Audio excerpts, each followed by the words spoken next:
ወንጌል ስለማን ነው? ስለ ልጁ ነው። 4 ነጥብ ያራዳ ልጅ አለቀ። መለስ። ወንጌል ስለማን ነው? ስለ ልጁ ነው፣ ስለ ወልድ ነው ካልከኝ ወንጌል ክርስቶስ እኮ አሁንም እኛ ክርስቶስ ነው። እኔ የዘላለም ሕይወት ያገኘሁት እኔ ኦርቶዶክስ ነኝ አይደለም፣ እኔ ባለማተም ኦርቶዶክስ ነኝ። እኔና ኦርቶዶክሳውያን የዘላለም ሕይወት ያገኘ ነው ኢየሱስ ክርስቶስ በመስቀል ላይ በሰራልን ስራ፣ ባፈሰሰልን ደም፣ በቆረሰልን ስጋ ነው የዘላለም ሕይወት ያገኘ ነው። ሌላ የዘላለም ሕይወት ያገኘንበት አማራጭ የለንም። ምንም አማራጭ የለንም። አንድ ነው አማራጫችን፣ እርሱም ኢየሱስ ክርስቶስ ነው። በቃ ገባለ። ኢየሱስ ክርስቶስ የቤተ ክርስቲያን ራስ ነው። ዮኒ ማርያምን ነው እኮ ብለህ ማርያም የቤተ ክርስቲያን ራስ አይደለችም። መላእክት የቤተ ክርስቲያን ራስ አይደሉም። እምነግርህ ለአንተ አይደለም እኮ እምነግርህ እኛ ለሚከታተሉ ኦርቶዶክስ እዚህ ጋር 440 ሰዎች አሉ አይደል? ጴንጤዎቹም እኮ አሉ። ከኦርቶዶክስ ወደ ጴንጤ ሄዱ ማለት ነው። ለአንተ ብቻ ለምን የምነግርህ ይህንን እውነታውን እኮ ነው የምነግርህ። ይሄ ልቤ ሞልቼ ደረቴን ነፍቼ ስለ ኢየሱስ ክርስቶስ ነው የምናገር። ማንም መጥቶ አያስቆመኝም። ይሄ ቃል አለ። ይሄን ቃል መጥቶ ይሰርዘዋል። ቤተ ክርስቲያን በዚህ ቃል ላይ ነው የተመሰረተችው። ሃይማኖታችን የተመሰረተው በዚህ ቃል ነው። ማርያምን በዚህ ቃል፣ ከዚህ ቃል ውጭ የለም። ይሄ ቃል ኢንፋለብል ስህተት አልባ የሆነ ቃል ነው። ማንም መጥቶ ሊሰርዘው ሰዎቹን ማስተማር ያስፈልጋል። አሁን ለምሳሌ የማርያም ባሪያ፣ የአርሴማ ባሪያ፣ የምን ባሪያ የሚሉ ልጆችን የሚካኤል ባሪያ እያሉ የሚጽፉ ሰዎችን ማስተካከል ያስፈልጋል። ገባ? ማስተማር ያስፈልጋል።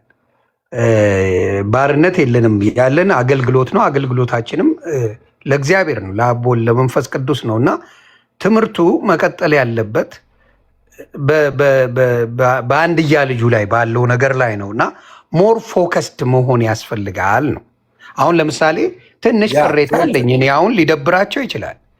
ጥምቀት ተብሎ ታቦትን አግብተው ምን ብለው ወደ ዘፈን መሄዱ ብልግና ነው። እውነት ኦርቶዶክስን ያሰድባታል። መምህራኖች አልተቃወሙም ይህንን። ጎንደር ላይ እነ ማናቸው ሰግጥ ፈምስ የሚለው ልጅ ማን ነበረ?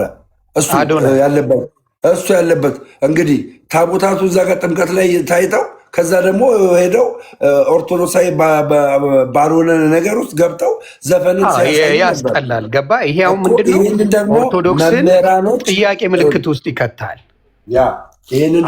የክርስቶስን በክርስቶስ ቀን ሌላ ቀን እሺ ጨፍሩ ይባል፣ ቀን ይሰጣቸው ይጨፍሩ ይባል። እሺ ምን ነው አንድ ቀን ለክርስቶስ የሚሆነውን ልክ እንደ አለፋት ዝማሬ እንደነበረው አክብረው ቢመጡ። ጎንደር የጭፈራ ሀገር ናት እንዴ? ብልግና እኮ ነው እንዴ! ጎንደር መጨፈሪያ ናት። ታቦት ይዘህ ትጨፍራ። እንዲያውም ታቦት በብዛት ያለበት ጋር ጭፈራ መኖር የለበትም።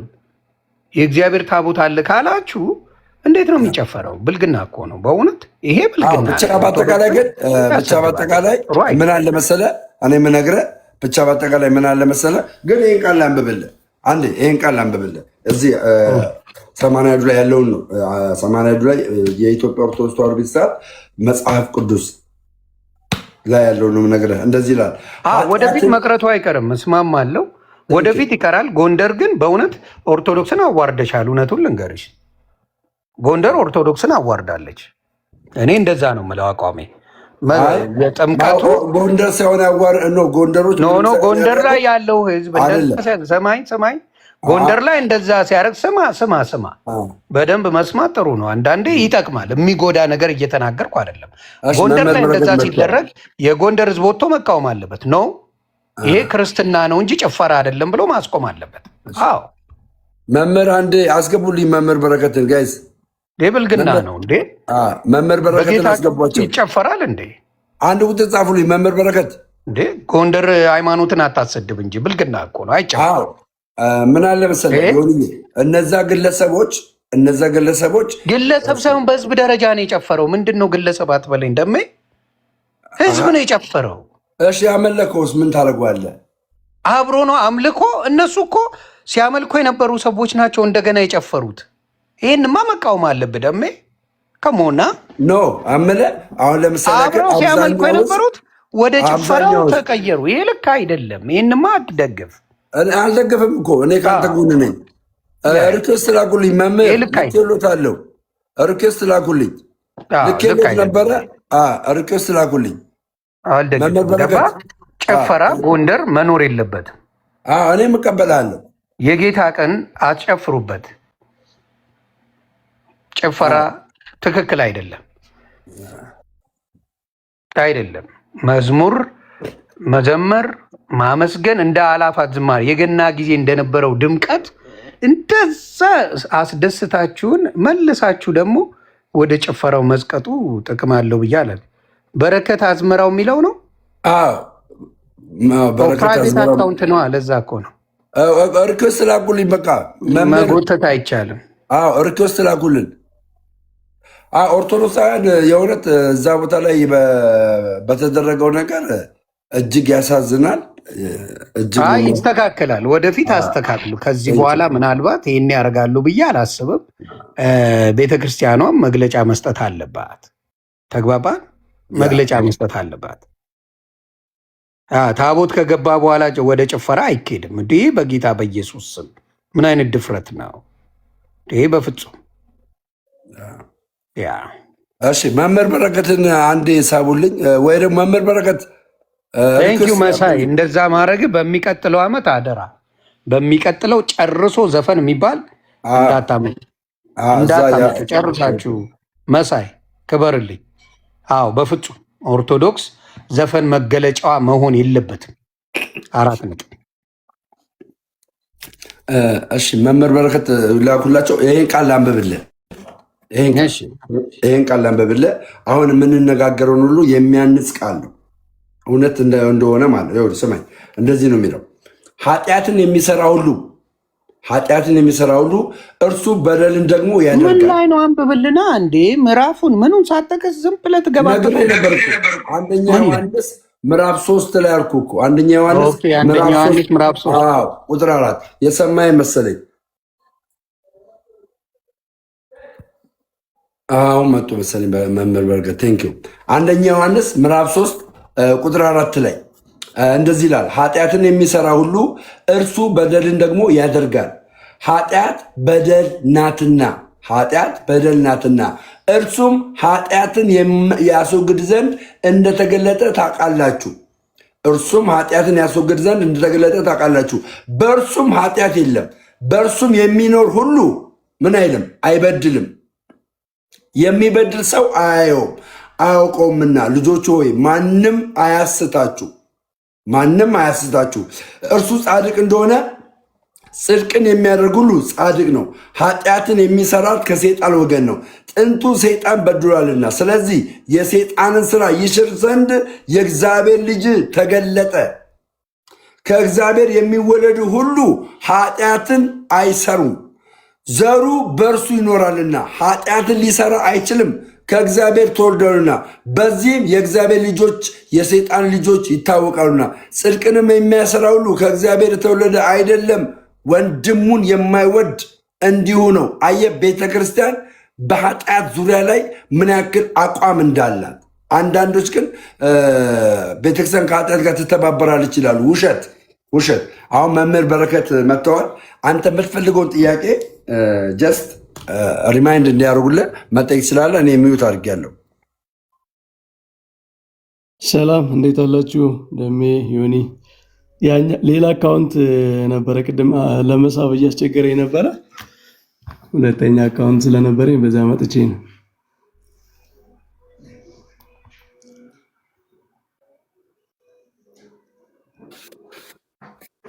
ሰላም ዮኒ፣ ሰላም ብያለሁ። ይሰማል? ዮኒ ያለክ ሰላም። ያ የምታስባ ነገሮችን መጠየቅ ትችላለህ። አሁን መልካም። እኔ ያለኝ ትልቁ ጥያቄ ስለ አድኖን በተመለከተ በጣም ኃይለኛ ጥያቄ አለኝ። ምክንያቱም ሰው ከየትም እየገዛ ቤቱ እየለጠፈ ያድነኛል እያለ ስዕል ፊት የሚሰግደው ነገር መጽሐፍ ቅዱሳዊ ነው ብዬ አላምንም። እና ከሆነም ደግሞ አይ መጽሐፍ ቅዱስ ላይ ለስዕል የሚሰግዱ እነዛ ስዕሎች የተሳሉት ለዚህ ስዕል ይሰገድ የተባለው ነገር ከየት እንደመጣ መጽሐፍ ቅዱስ እያጣቀሱ ቢነግሩኝ ደስ ይለኛል። ተባረኩ።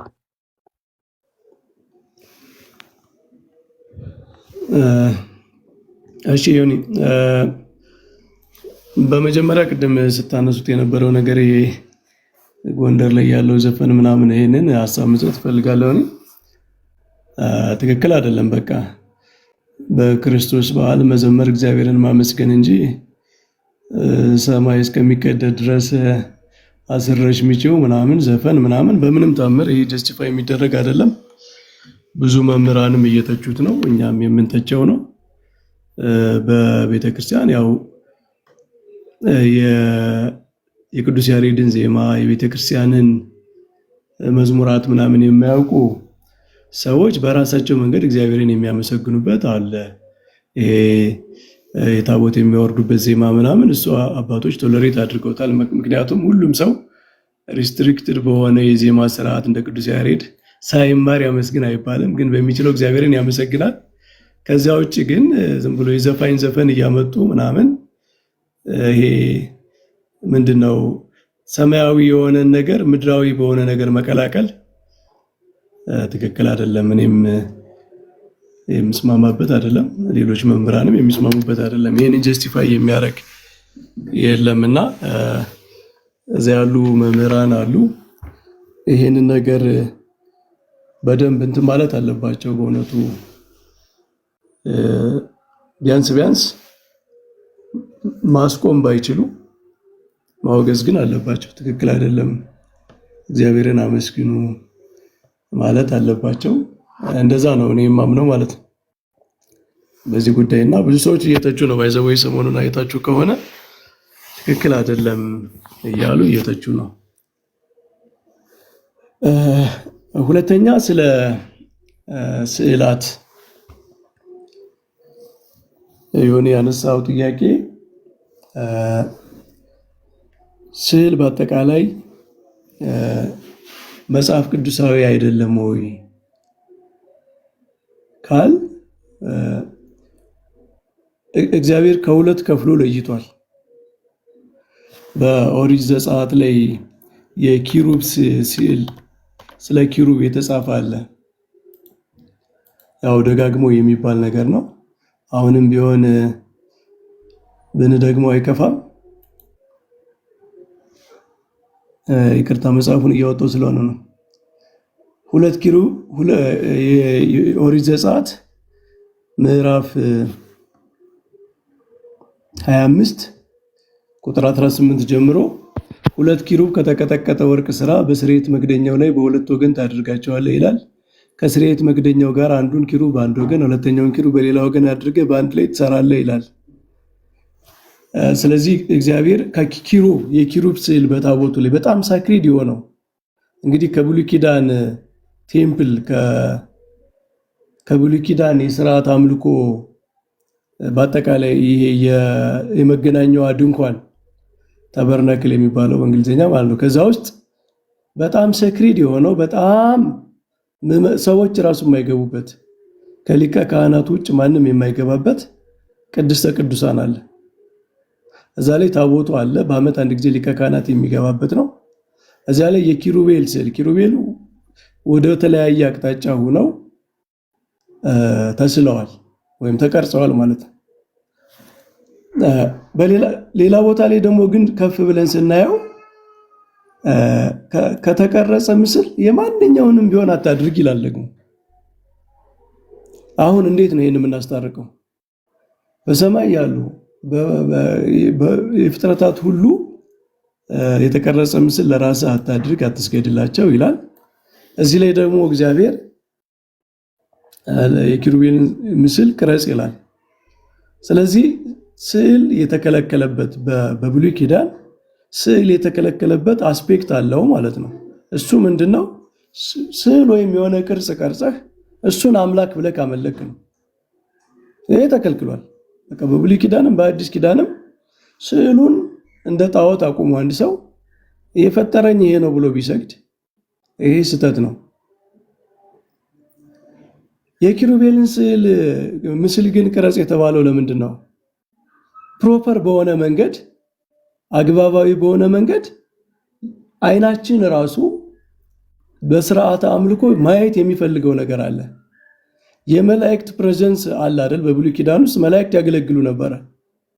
በብሉይ ኪዳን የመላእክት አገልግሎት ነበረ። ስለዚህ እግዚአብሔር ያንን ሪፕሬዘንት ማድረግ ፈልጓል በዛ በቅድስተ ቅዱሳን ውስጥ ማለት ነው። ማለት ዝም ብሎ አይዲያሊ በአብስትራክት በሆነ መንገድ ብቻ በቃ መላእክት እንደሚያገለግሏችሁ ብቻ አስቡ ብቻ ሳይሆን ለጆሮአችን ብቻ ሳይሆን ለዓይናችንም የሆነ ነገር እግዚአብሔር አስቀምጧል። እንደውም በጣም ሴክሬት በሆነው ቅድም እንዳልኩት በጣም የከበረው ቦታ ላይ መላእክት ሪፕሬዘንት እንዲደረጉ እግዚአብሔር ፈቅዷል። ስለዚህ ምንድነው የፍጥረታትን ምስል ቀርጾ ማምለክ መስገድ ይሄን የፈጠረኝ ማለት አይቻልም። ሪፕሬዘንት ማድረግ ግን ይቻላል።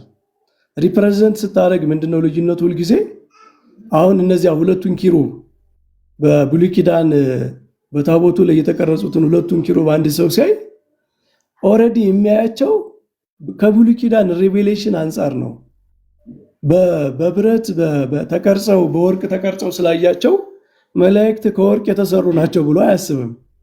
ዩሲ ኦሬዲ ሪቬሌሽን አለ፣ ስለ መላእክት የተነገረው ነገር አለ እና አይኑን እንዲያግዘው ያተደረገለት እንጂ ከፍ ብሎ እንዲያስብ ኦሬዲ ተሰጥቶታል ማለት ነው። መላእክት ሰማያውያን የሆኑ ረቂቃን የሆኑ ፍጥረታት እንደሆኑ ከፍ ያሉ ፍጥረታት እንደሆኑ በአይን የማይታዩ እግዚአብሔር ሲፈቅድ ብቻ የሚገለጡ እንደሆኑ ኦሬዲ ስለተነገረው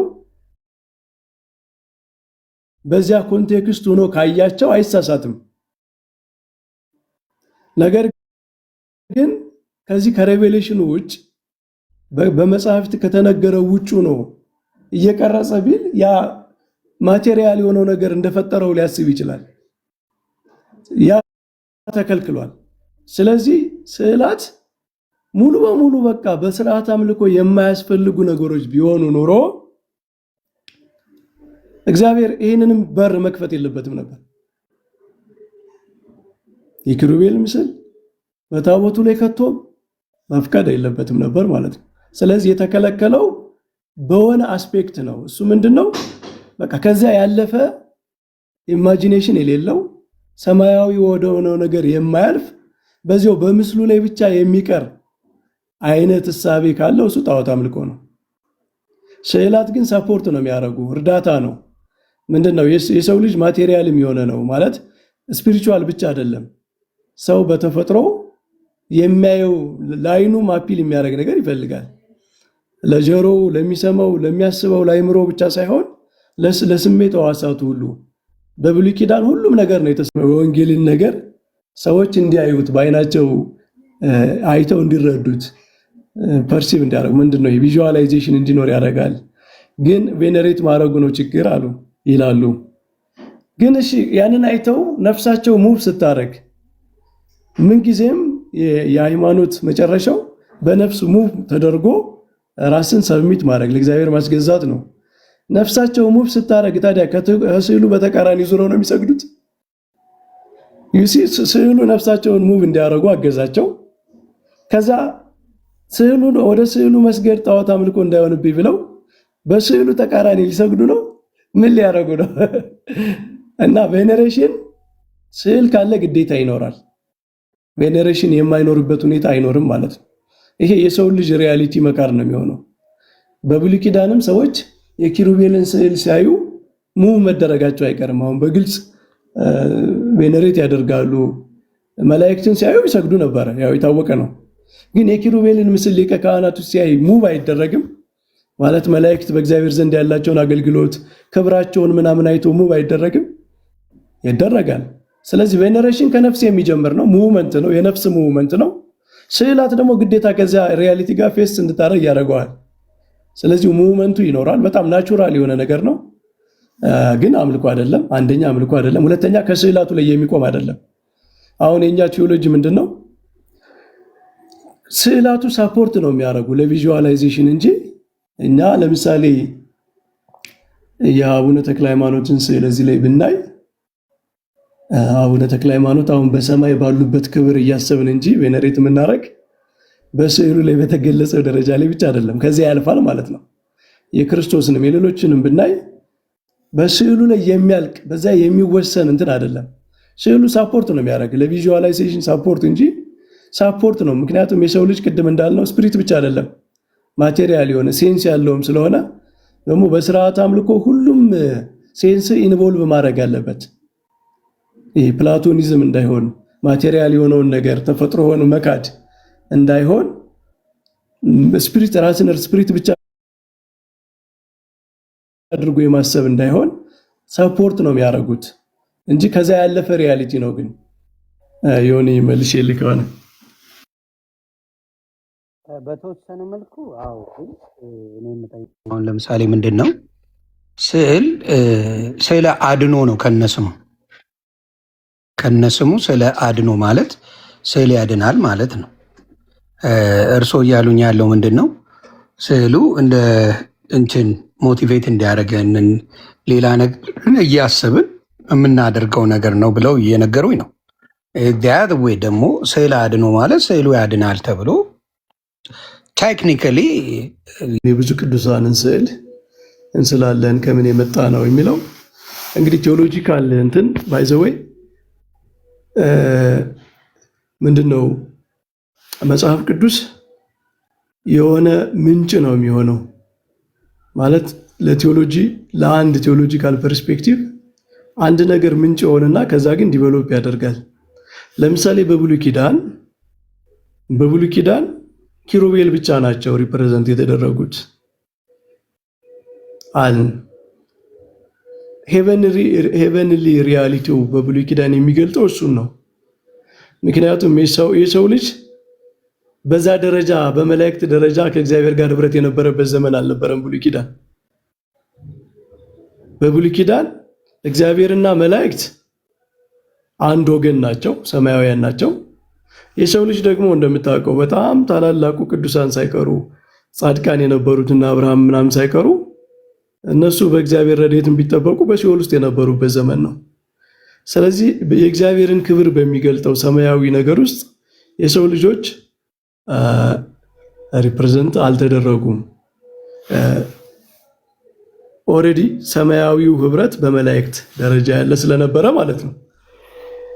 አሁን ግን በአዲስ ኪዳን የተቀየረ ነገር አለ።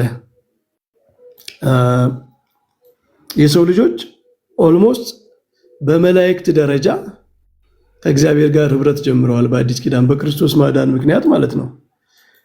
ለምሳሌ ዕብራውያን 13 ላይ ያለውን ብናይ አንዴ ላነበው እያወጣሁ ነው።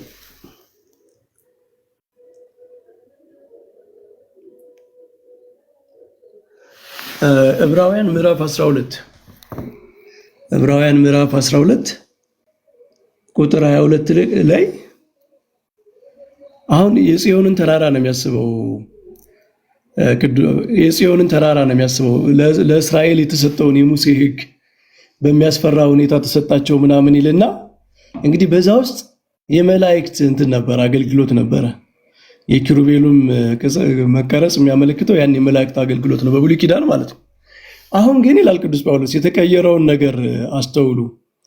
አሁን ግን ነገር ማነው ቁጥር 22 ላይ ነገር ግን ወደ ጽዮን ተራራና ወደ ሕያው እግዚአብሔር ከተማ ደርሳቸዋል፣ ወደ ሰማያዊት ኢየሩሳሌም በደስታ ወደ ተሰበሰቡ አእላፍ መላእክት።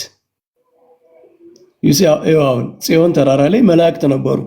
እስከዚህ ድረስ የተቀየረ ነገር የለም። ከዛ ግን ምን ይላል? በሰማይ ወደ ተጻፉት ወደ በኩራት ማህበር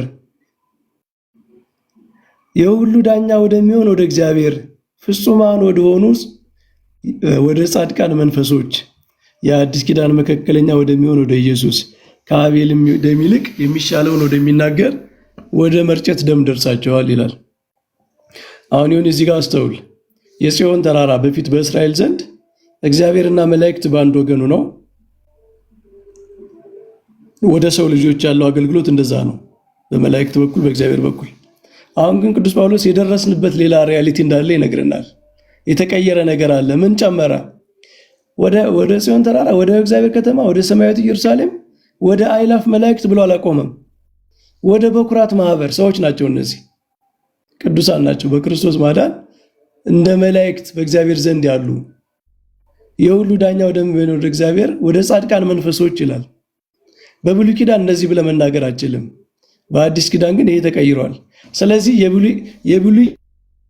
በብሉይ ኪዳን ዘመን የሰዎች የቅዱሳን ተሳትፎ በመላእክት ደረጃ ስላልነበረ በዛ ደረጃ አልተገለጠም ነበር በብሉይ ኪዳን። በአዲስ ኪዳን ግን የተቀየረ ሪያሊቲ አለ። ሰዎች እንደ መላእክት በእግዚአብሔር በጽዮን ተራራ በኢየሩሳሌም ሰማያዊት ከመላእክት ጋር እግዚአብሔርን የሚያገለግሉ ስለሆኑ አሁን እነሱን ሪፕሬዘንት እናደርጋለን ማለት ነው። እግዚአብሔር መቼ ታይቶ ነው ላልከው፣ እግዚአብሔር በባህሪው በመለኮቱ ነው እንጂ ታይቶ የማይታወቀው ራሱን ያሳየበት መንገድ አለ እና እኛ በስዕል ሪፕሬዘንት የምናደርገው መለኮቱን አይደለም ማለት ኢሰንስ የእግዚአብሔር ኢሰንሱ መለኮቱ አይታይም።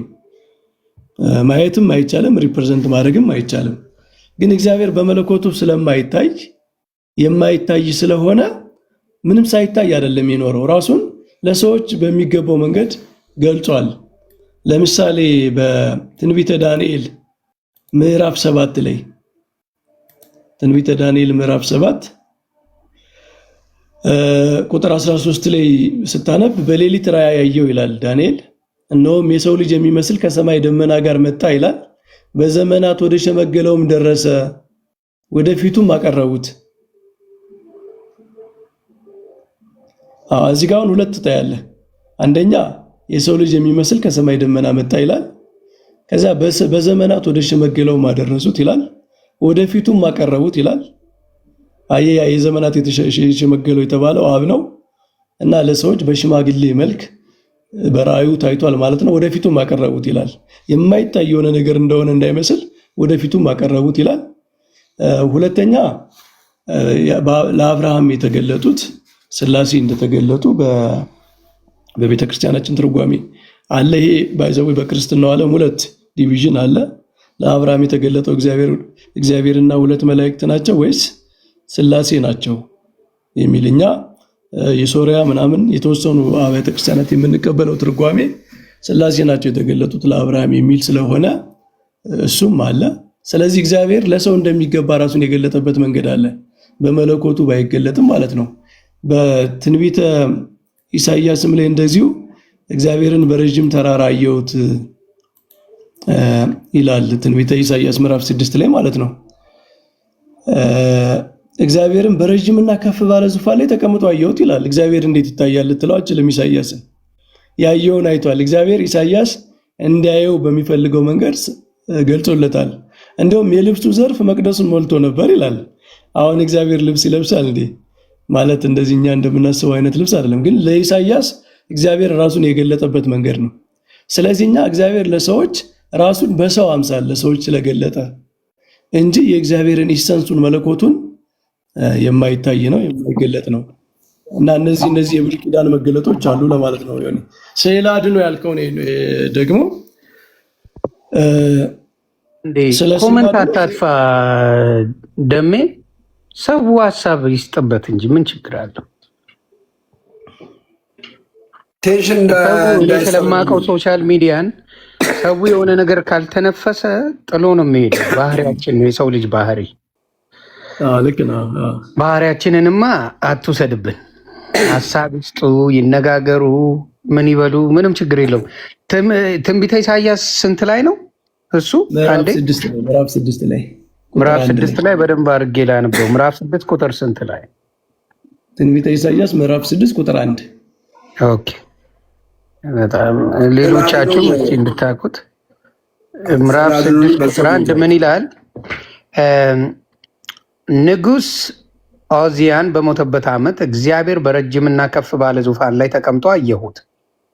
የልብሱንም ዘርፍ መቅደሱን ሞልቶት ነበር። ሱራፌልም ከእርሱ ጋር ቆመው ነበር። ለእያንዳንዱ 6 ክንፍ ነበረው። በ2 ክንፍ ፊቱን ይሸፍን ነበር፣ በ2 ክንፍ እግሮቹን ይሸፍን ነበር፣ በ2 ክንፍ ይበር ነበር። አንዱም ለአንዱ ቅዱስ ቅዱስ ቅዱስ የሰራዊት ጌታ እግዚአብሔር በምድር ሁሉ ከክብሩ ሞልታለች እያለ ይጮህ ነበር ይላል። ስለዚህ አሁን እዚህ ጋር መልኩ አልታየም፣ ምኑ አልታየም። እንደው ምን የሚለው ነው? የልብሱም ዘርፍ መቅደሱን ሞልቶት ነበር የሚለው ነገር ሊኖር ይችላል። ከዛ ውጭ ግን እግዚአብሔር የታየ ፒክቸር የለውም። በኦርቶዶክስ ቤተክርስቲያን ግን የእግዚአብሔር ፒክቸር ቁልጭ ብሎ አለ። ያ ኢሳይያስ ግን እግዚአብሔርን አየሁት ነው የሚለው። አሁን እግዚአብሔር በኢሰንሱ አሁን ዮኒ እኔ ለማሳየት የፈለጉት እግዚአብሔር በኢሰንሱ አይታይም አይደል? ማለት በባህሪው እግዚአብሔርን ማንም ፍጥረት ሊያየው አይችልም። ትክክል። ለኢሳይያስ ግን እግዚአብሔር እንደሚገባው ኢሳይያስ እንደሚችለው አሳይቶታል።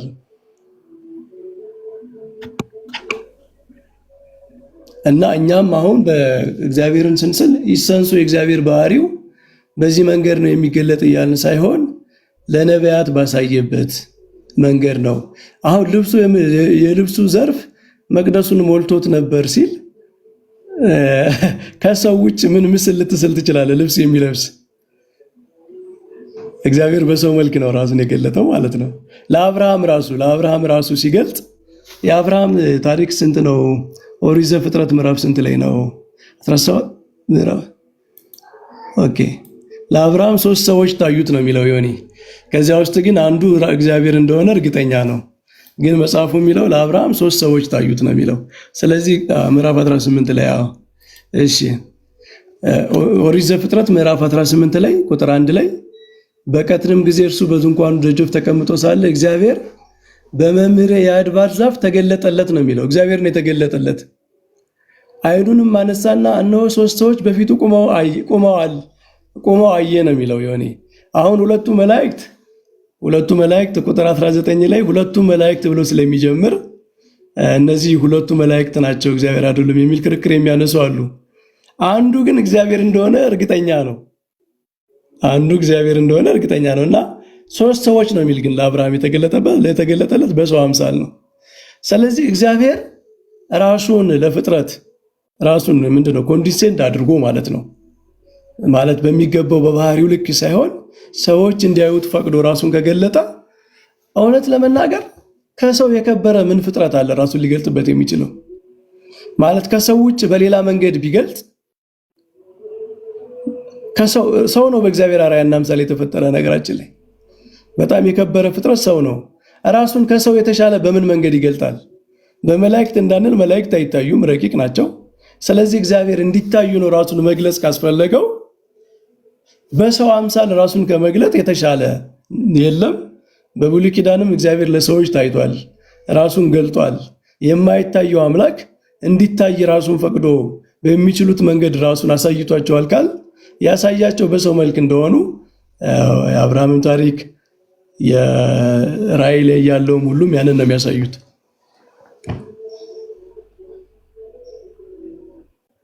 አይ ጥሩ፣ ይሄ ጥሩ ዴፊኒሽን ነው እንደማየው እንደሚናገረው እዚህ ጋር በተለይ ኦሪት ዘፍጥረት ላይ እግዚአብሔርን በባህሪው አይደለም እንደዛ ሪፕሬዘንት የምናደርገው።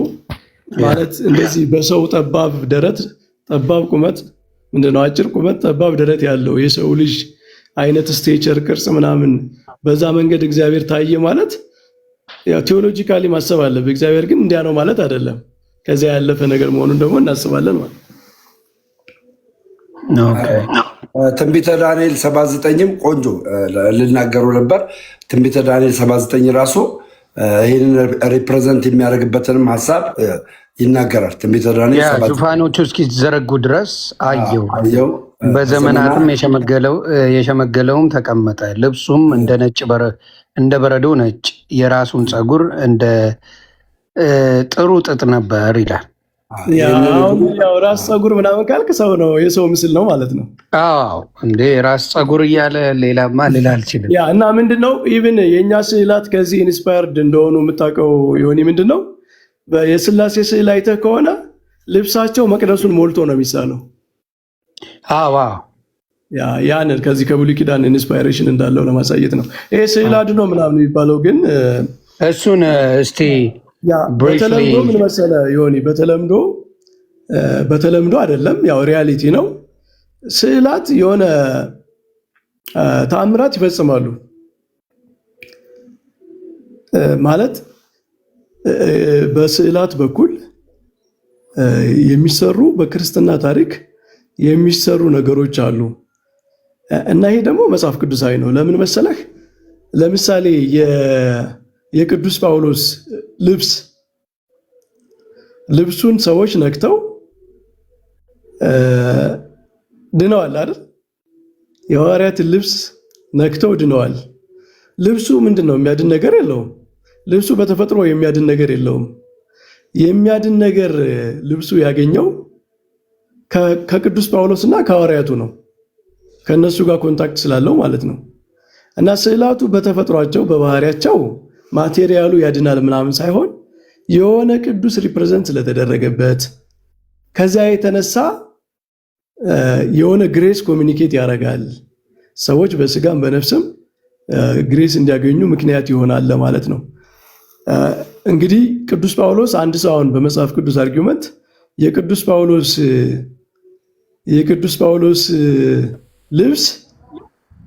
ጳውሎስ ልብስ የሆነ ግሬስ ኮሚኒኬት አድርጎ ሰዎችን ካዳነ የቅዱስ ጳውሎስ ስዕል ያንን ሊያደርግ አይችልም የሚልበት ምንም ቴዎሎጂካል ግራውንድ አይኖርም። ምክንያቱም ሁሉም ከቅዱስ ጳውሎስ ጋር በሆነ ነገር ይገናኛሉ። ስዕሉ የቅዱስ ጳውሎስን ሕይወት ይገልጣል። ልብሱ የቅዱስ ጳውሎስን የሸፈነ ነው፣ ለቅዱስ ጳውሎስ ያገለገለ ነው እና ከዚያ የተነሳ በክርስትና ታሪክ ስዕላት ያ ሪፕሬዘንት ከሚያደርጋቸው አካል ከቅዱሳንም ከእግዚአብሔርም ጸጋ ኮሚኒኬት ያደርጋሉ። ከተፈጥሯቸው ከባህሪያቸው የተነሳ ሳይሆን ሪፕሬዘንት ከተደረገባቸው ነገር የተነሳ እና ይሄ ደግሞ ፕራክቲካሊ የሚታይ ነው። ዮኒ አንድ እንትን እጋብዛለሁ ሌላ ጊዜ የምታየው ማለት ነው። በእመቤታችን ስዕል በተአምር ማለት ነው ኤቲስት የነበረ አውስትራሊያዊ ኤቲስት የነበረ እግዚአብሔርን የማያምን አንድ አሁን በግብፅ በረሃ ውስጥ እንትን ነው መነኩሴ ነው። አስበው እንግዲህ ኤቲስት የነበረ ምዕራብ ዓለም ውስጥ የነበረ አንድ ኤቲስት ግብፅ በረሃ ውስጥ መነኩሴ ወደ መሆን መቀየር ማለት ነው። እና የዚህ ሰውዬ ታሪክ እንትኑን ዩቲዩብ ሊንኩን በጣም በተከታታይ ያለ ሊንክ አለ፣ እሱን ማየት ትችላላችሁ። ዮኒንም በውስጥ ልክልሃለሁ። አንድ የኦርቶዶክስ ቤተክርስቲያን ገዳም ውስጥ ይሄድና ዝም ብሎ ለጉብኝት ነው የሄደው፣ ለማየት ማለት ነው። የእመቤታችን ስዕል ያያል። የእመቤታችን ስዕል ሲያይ በጣም ሙቭድ ይሆናል። እናቱን ይወድ ስለነበረ ሙቭድ ይሆናል፣ በጣም በነፍሱ ሙቭድ ይሆናል። ከዛ ማልቀስ ይጀምራል፣ እናቱ ትዝ ብለው ማለት ነው። ከዛ ከስዕሏ እኔ እናት ሆናለሁ የሚል ድምፅ ሰማው ነው የሚለው። ኤቲስት ነው እንግዲህ አሁን ይሄ ምንም እግዚአብሔርን የማያምን ማለት ነው። ከዛ በኋላ ሌላ ሰው ካለ እያወራኝ ካለ አሁን የሃያኛው ክፍለ ዘመን ታሪክ ነው የምነግርህ፣ አሁን በህይወት ያሉ ሰዎች የሚናገሩት ማለት ነው። ከዛ ሰው ሌላ ሰው የሚያወራለ እንዴ ብዬ ዙሬ ያየው የሚያወራ ሰው የለም። አሁንም መልሼ እንደዚሁ እያለቀስኩ ጸልይ፣ አሁንም እንደዛ የሚል ድምፅ ሰማሁ አለ እና የሰማሁት ድምፅ ወሶ ስዊት በጣም በጣም ፍቅር የተሞላ በጣም እስከ ነፍስ የሚደርስ ጣዕም ያለው ደስታ ያለው ድምፅ ስለነበረ እስካሁን ድረስ በህይወቴ ዘመን ሁሉ አልረሳውም፣ ይከተለኛል ይላል። እና ክርስቲያን ሂስትሪ በአጠቃላይ በዘመናት ታሪክ በስዕላት በኩል ግሬስ ኮሚኒኬት ይደረጋል። ይሄ ደግሞ መጽሐፍ ቅዱሳዊ ነው። ለምን? ቅዱሳን ከነሱ ጋር በተያያዘ መንገድ ሁሉ ሰፖርት ያደርጋሉ። የጌታችን በልብሱ በኩል ሐዋርያት በልብሳቸው በኩል ግሬስ ኮሚኒኬት ካደረጉ በስዕል እኮ ከፍ ያለ ነገር ነው። ከልብስ የሚበልጥ ነገር ነው። ከልብስ የሚበልጥ እንደውም የዚያን ቅዱስ ህይወት ሪፕሬዘንት የሚያደርግ ነው። ስለዚህ እንደዚህ አይነት በስዕላት የሚሰሩ ተአምራት ስላሉ እነሱን ለማሳየት ነው ስዕል አድኖ የሚባል እንጂ ዞሮ ዞሮ ግን ስዕላቱ አሁንም ቅድም እንዳልነው ሪፕሬዘንት የሚያደርጉት ከዚያ ያለፈ ነገር ነው ብለናል። በእመቤታችን ስዕል ምክንያት አንድ ሰው የሆነ ነገር የሆነ ከህመሙ ቢድን ወይ ተአምር ቢደረግለት ስዕሉ አደረገ ሊል ይችላል። ንግግር ነው ግን ለእመቤታችን ነው። የሆነ ማቴሪያሉ ምናምን አደረገልኝ ማለት አይደለም። እመቤታችን በምልጃዋ ይህንን አደረገችልኝ ለማለት ነው። እና ስዕል አድኖ በዛ ደረጃ ነው የሚነገረው። ይሄ ሽቶ ማድረግ ምናምን እንደዚህ የሚደረጉ ፕራክቲሶች ሰዎች የሆነ ዲቮሽን ለመግለጽ የሚያደርጓቸው ናቸው። መብራት ይደረጋል፣ ባይዘዌ በስዕላት መብራት ምናምን ይበራል። ሪፕሬዘንት የሚያደርገው ግን ይሆን ይሄ ጣዖት አምልኮ ምናምን እንደዚህ ሰዎች ደጋግመው ስላወሩት ያንን ምስል ይሰጡታል ምናምን እንጂ የቅዱሳን ህይወት ሪፕሬዘንት የተደረገበት ነገር ነው። ለምሳሌ መብራት ለምሳሌ ለምንድን ነው በቅዱሳን ስዕላት ፊት የምናበረው? የዓለም ብርሃን ናችሁ ተብለዋል። የዓለም ብርሃን ናችሁ ብቻ ሳይሆን ሕይወታቸው እንደ ሻማ እየቀለጠ ለእግዚአብሔር መስዋዕት አድርገው የሰጡ ናቸው ሕይወታቸውን። ስለዚህ ያንን የቅዱሳንን ሕይወት ሪፕሬዘንት ለማድረግ ነው። ይሄ መልካም መዓዛ ያለው ሽቶ ምናምንም ቅዱስ ጳውሎስ እናንተ የክርስቶስ መዓዛ ናችሁ ይላል እና የቅዱሳን ሕይወት መዓዛ ነው፣ መልካም መዓዛ ነው ማለት የሰው መጥፎ ሕይወት መጥፎ መዓዛ እንደሚሆነው ሁሉ የቅዱሳን ሕይወት መልካም መዓዛ ነው። ደስ የሚል መዓዛ ደግሞ በተፈጥሮ የሆነ ቦታ ላይ አይቆምም። ምንድነው? ይበተናል። እና የቅዱሳን ሕይወት ብዙ ቦታ ላይ የሚደርስ ዝናቸው፣ ታሪካቸው ብዙ ቦታ ላይ የሚደርስ የክርስቶስን መዓዛ የሚያሳዩ ናቸው። ይህንን ሪፕሬዘንት ለማድረግ ነው ቤተክርስቲያን ውስጥ የሚደረግ እንጂ የሆነ በጣዖት አምልኮ ደረጃ በዛ ደረጃ በሚታሰብ መንገድ አይደለም። ቅዱሳን በሕይወታቸው መልካም መዓዛ ያላቸው ናቸው። ሕይወታቸው መልካም መዓዛ ነው። ሕይወታቸው ብርሃን ነው። የክርስቶስን ብርሃን አሳይተዋል፣ የክርስቶስን መልካም መዓዛ አሳይተዋል በሚል ነው። ከዚህ ውጭ ይሆን ግን ከዚህ ውጭ በሆነ መንገድ በተሳሳተ መንገድ አንድ ሰው ቢያደርገው ስህተት ነው። እኛውን የምንናገረው ትክክለኛውን ነገር ነው። እንዴት ነው መታሰብ ያለበት የሚለውን ነው የምንናገረው እንጂ ሰዎች ከጣዖት የለመዱትን ነገር አምጥተው እዚህ ቢያደርጉ ወይ በተሳሳተ መንገድ በፒውር በሆነ ክርስቲያን ቲቺንግ ባልተመሰረተ መንገድ ቢያደርጉት አሁን ለነሱ ጥብቅና አንቆምም። እኛ የምንቆመው ለትክክለኛው የቤተ ክርስቲያን አስተምሮ ነው እንጂ ለተሳሳተው ነገር ዲስቶርት ለሚያደርጉት ነገር ለሚያበላሹት ነገር ጥብቅና አንቆምም።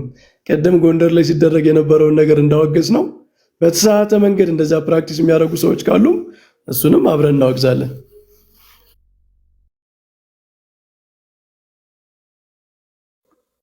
እዚህ ስዕለ አድኖ ላይ በሚለው ላይ አንድ ግልጽ ነገር እንዲያስቀምጡለት ነው። እርሱ እርግጥ ተናግረዋል።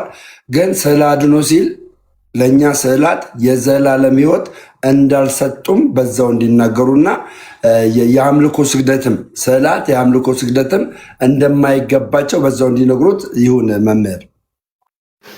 ይሄ አድኖ ምናምን የሚባለው ማዳን እንግዲህ በመጽሐፍ ቅዱስ ብዙ ትርጉም ነው ያለው። አንድ ሰው ለምሳሌ የአይኑን አሞት ስዕሉን በእምነት ዳሶ ምናምን ድንግል ማርያም እባክሽ አድኝ ብሎ ቢድን ድነት ነው የሚባለው። ማለት የስጋ ድነትም አለ፣ ፈውስም አለ፣ አይምሮውን ያመመው ሰው ይኖራል፣ ብዙ ነገር አለ።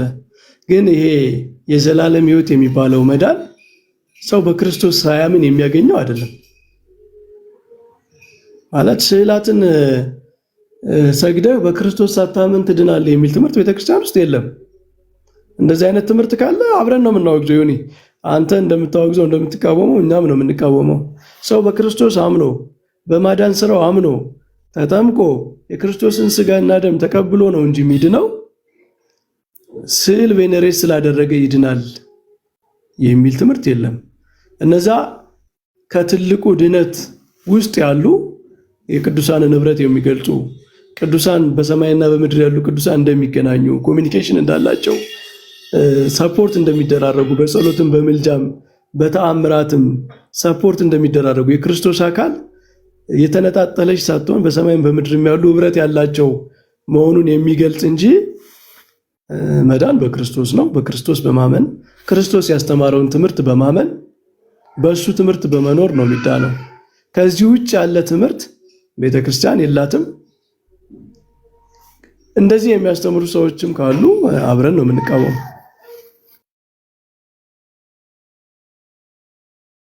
የኔ አሁን ትልቅ ጥያቄ ይዤ ልመጣ ነው እዚህ ጋር። ትልቁ ጥያቄ ምንድን ነው? ሌሎችን ማንንም ሳልከተል ማን ነው መላእክት በመላእክትነታቸው እግዚአብሔር መልአክ ናቸው ብዬ ሌሎችንም ብዬ በኢየሱስ ክርስቶስ ብቻ ማዳን፣ በኢየሱስ ክርስቶስ ብቻ ዘላለማዊ ሕይወት እሱን ብቻ በማምለክ አብ ወልድ መንፈስ ቅዱስን በማምለክ በእሱ ተጠምቄ መንግስተ ሰማያትን ልወርስ አልችልም? እስቲ ይህን መልሱልኝ።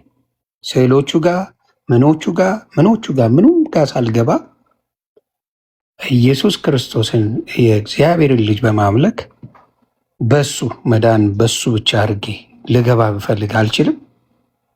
እስቲ አስረዱኝ ይሄን። ነገረ ድነት ሁለት አስፔክት አለው። አንደኛ ቨርቲካል የሆነ አስፔክት አለው። እንግዲህ የኦርቶዶክስ ቴዎሎጂ ከፕሮቴስታንት ቴዎሎጂ የሚለይበት አንዱን ነገር እዚህ ላይ እናንሳ። መዳን ሰዎች ከእግዚአብሔር ጋር ብቻ ያላቸው ጉዳይ አይደለም። ማለት በእግዚአብሔርና በሰው መካከል ብቻ የሚያልቅ ነገር አይደለም። ቅዱስ ጳውሎስ ኤፌሶን ምዕራፍ 2 እና 3 ካነበብከው ክርስቶስ ያዳነን ከምንድን ነው? በእግዚአብሔር ይኸውልህ መዳን አባቶቻችን የቅዱስ ጳውሎስን ትምህርት ሲያብራሩ ምን ይላሉ? 7 መስተጻራራን ነበሩ ብለው የተጣሉ አካላት ነበሩ ብለው ይገልጻሉ። አንዱ ጠብ በሰውና በእግዚአብሔር መካከል ነው። ሌላኛው በሰውና በመላእክት መካከል፣ በሰዎችና በሰዎች መካከል፣ ሕዝብና አሕዛብ ለምሳሌ ተጣልተው ነበር በብሉይ ኪዳን። እስራኤል የሚባል ሕዝብ ነበር፣ አሕዛብ ደግሞ ነበሩ ከእምነት ውጭ የሆኑ። እግዚአብሔር የእስራኤል አምላክ ነበረ። ሌሎቹን አሕዛብ ደግሞ ዝም ብሎ በመግቦት ነበር የሚያኖራቸው። ስለዚህ መዳን ቨርቲካል ብቻ ሳይሆን ሆሪዞንታል አስፔክት አለው። ይሄንን ላብራራው። አንተ በክርስቶስ አምነህ ስትድን ወደ ክርስቶስ አካል ነው የምትጨመረው። ወደ ክርስቶስ አካል ነው የምትጨመረው፣ ወደ ቤተ ክርስቲያን ማለት ነው። ብቻህን አይደለም። ከክርስቶስ ጋር ብቻ ያለ ኮሚኒኬሽን አይደለም። ክርስቶስ ህዝብ ነው የፈጠረው።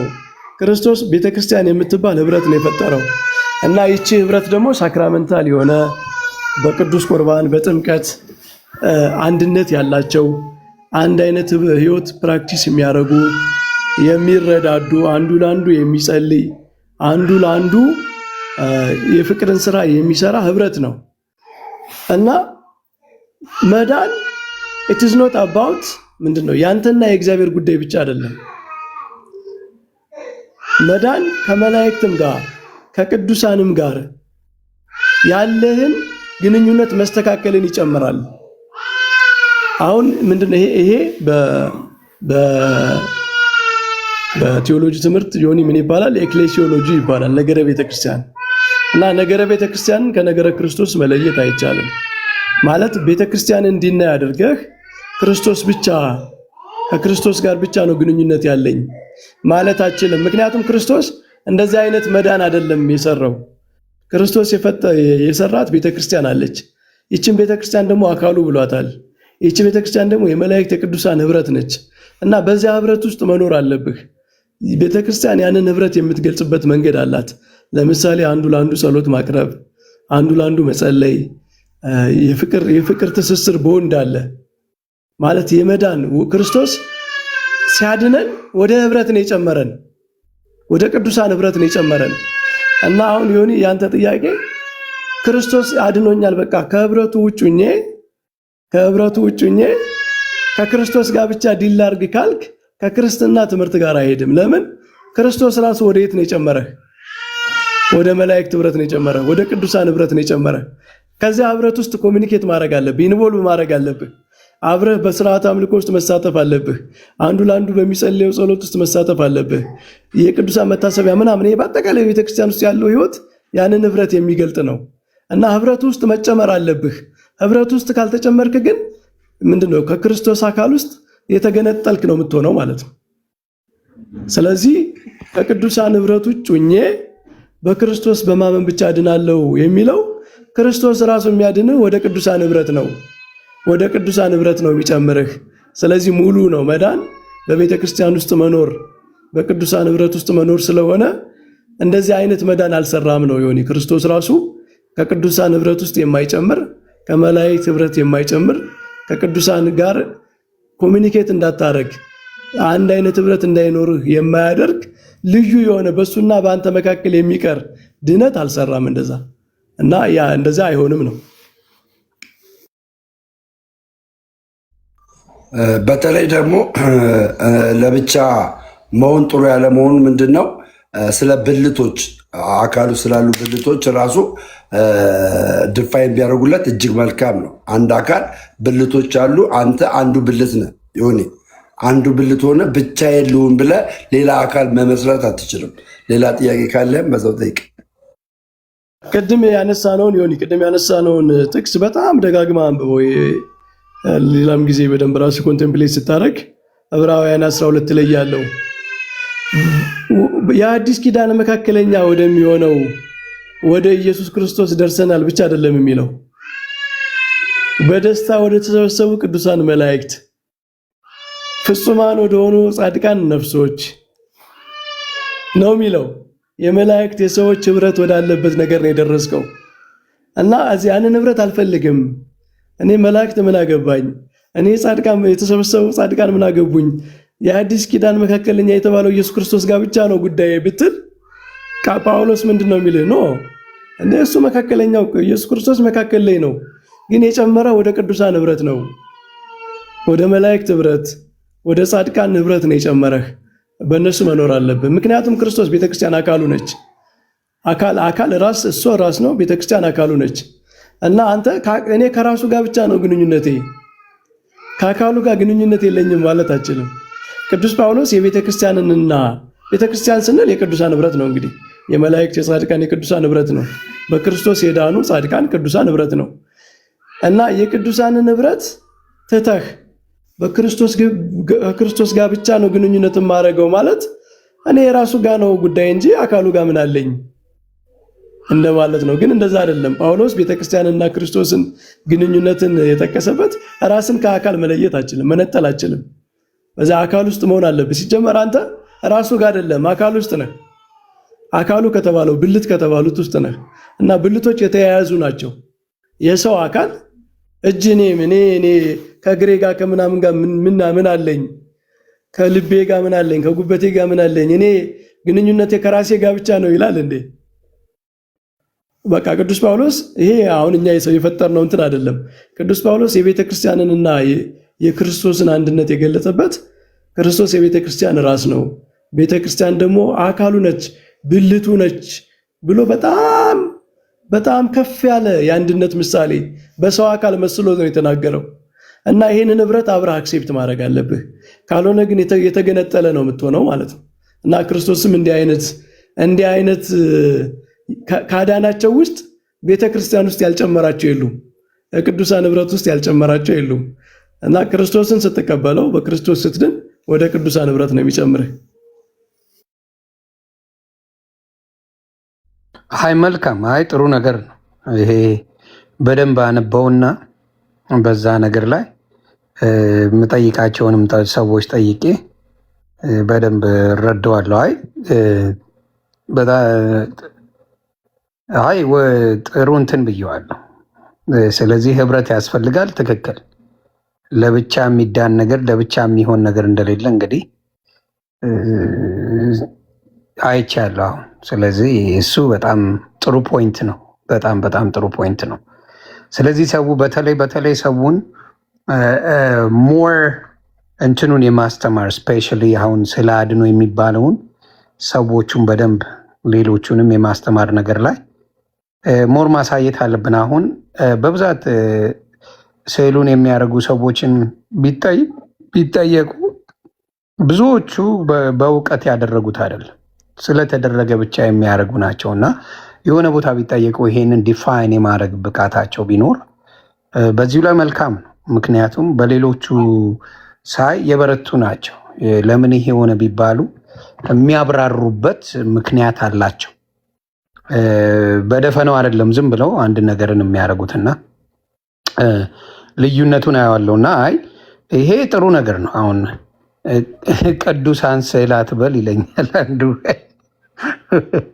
አባቴ በጉልበት የሚሆን ነገር የለም አይቶ ኮሜንቱን ተውና ግን አንተ በፍቅር እንጂ በጉልበት የሚሆን ነገር የለም አንተ ስላልከው ነገር እኔም እስማማለሁ ማስተማር አለበት ሰው የሚያደርገውን ነገር በእውቀት ማድረግ አለበት አዎ በእውቀት ካላደረገው ትርጉም የለውም ክርስቲያን መምህራንም በደንብ ተግተው እያንዳንዱን ነገር ሰው ያውቀው ይችላል ምናምን ብለው ጨለቀ ማለት ማስተማር አለባቸው እኔ የማይገባኝ ነገር ብዙ ጊዜ ምንድነው አሁን በቤተክርስቲያን ደረጃ ወንጌል ሲማር ሌሎቹ ለሚያቀርቡት ጥያቄ ህዝቡ መመለስ የሚችለውን ወንጌል ለማስተማር ለምንድን ነው ያልተቻለው በጣም ኮንፊውዝ የሚያደርገኝ ነገር ከሌላ ቤት የሚነሱ ጥያቄዎች አሉ አሁን የታቦት ጥያቄዎች እና የስዕል ጥያቄዎች የምልጃ ጥያቄዎች ናቸው this is the three major parts እነዚህን 3 ሜጀር ፓርቶች ቤተክርስቲያን ላይ በብዛት ትምህርት ሊሰጥባቸው ለምን አልቻለም?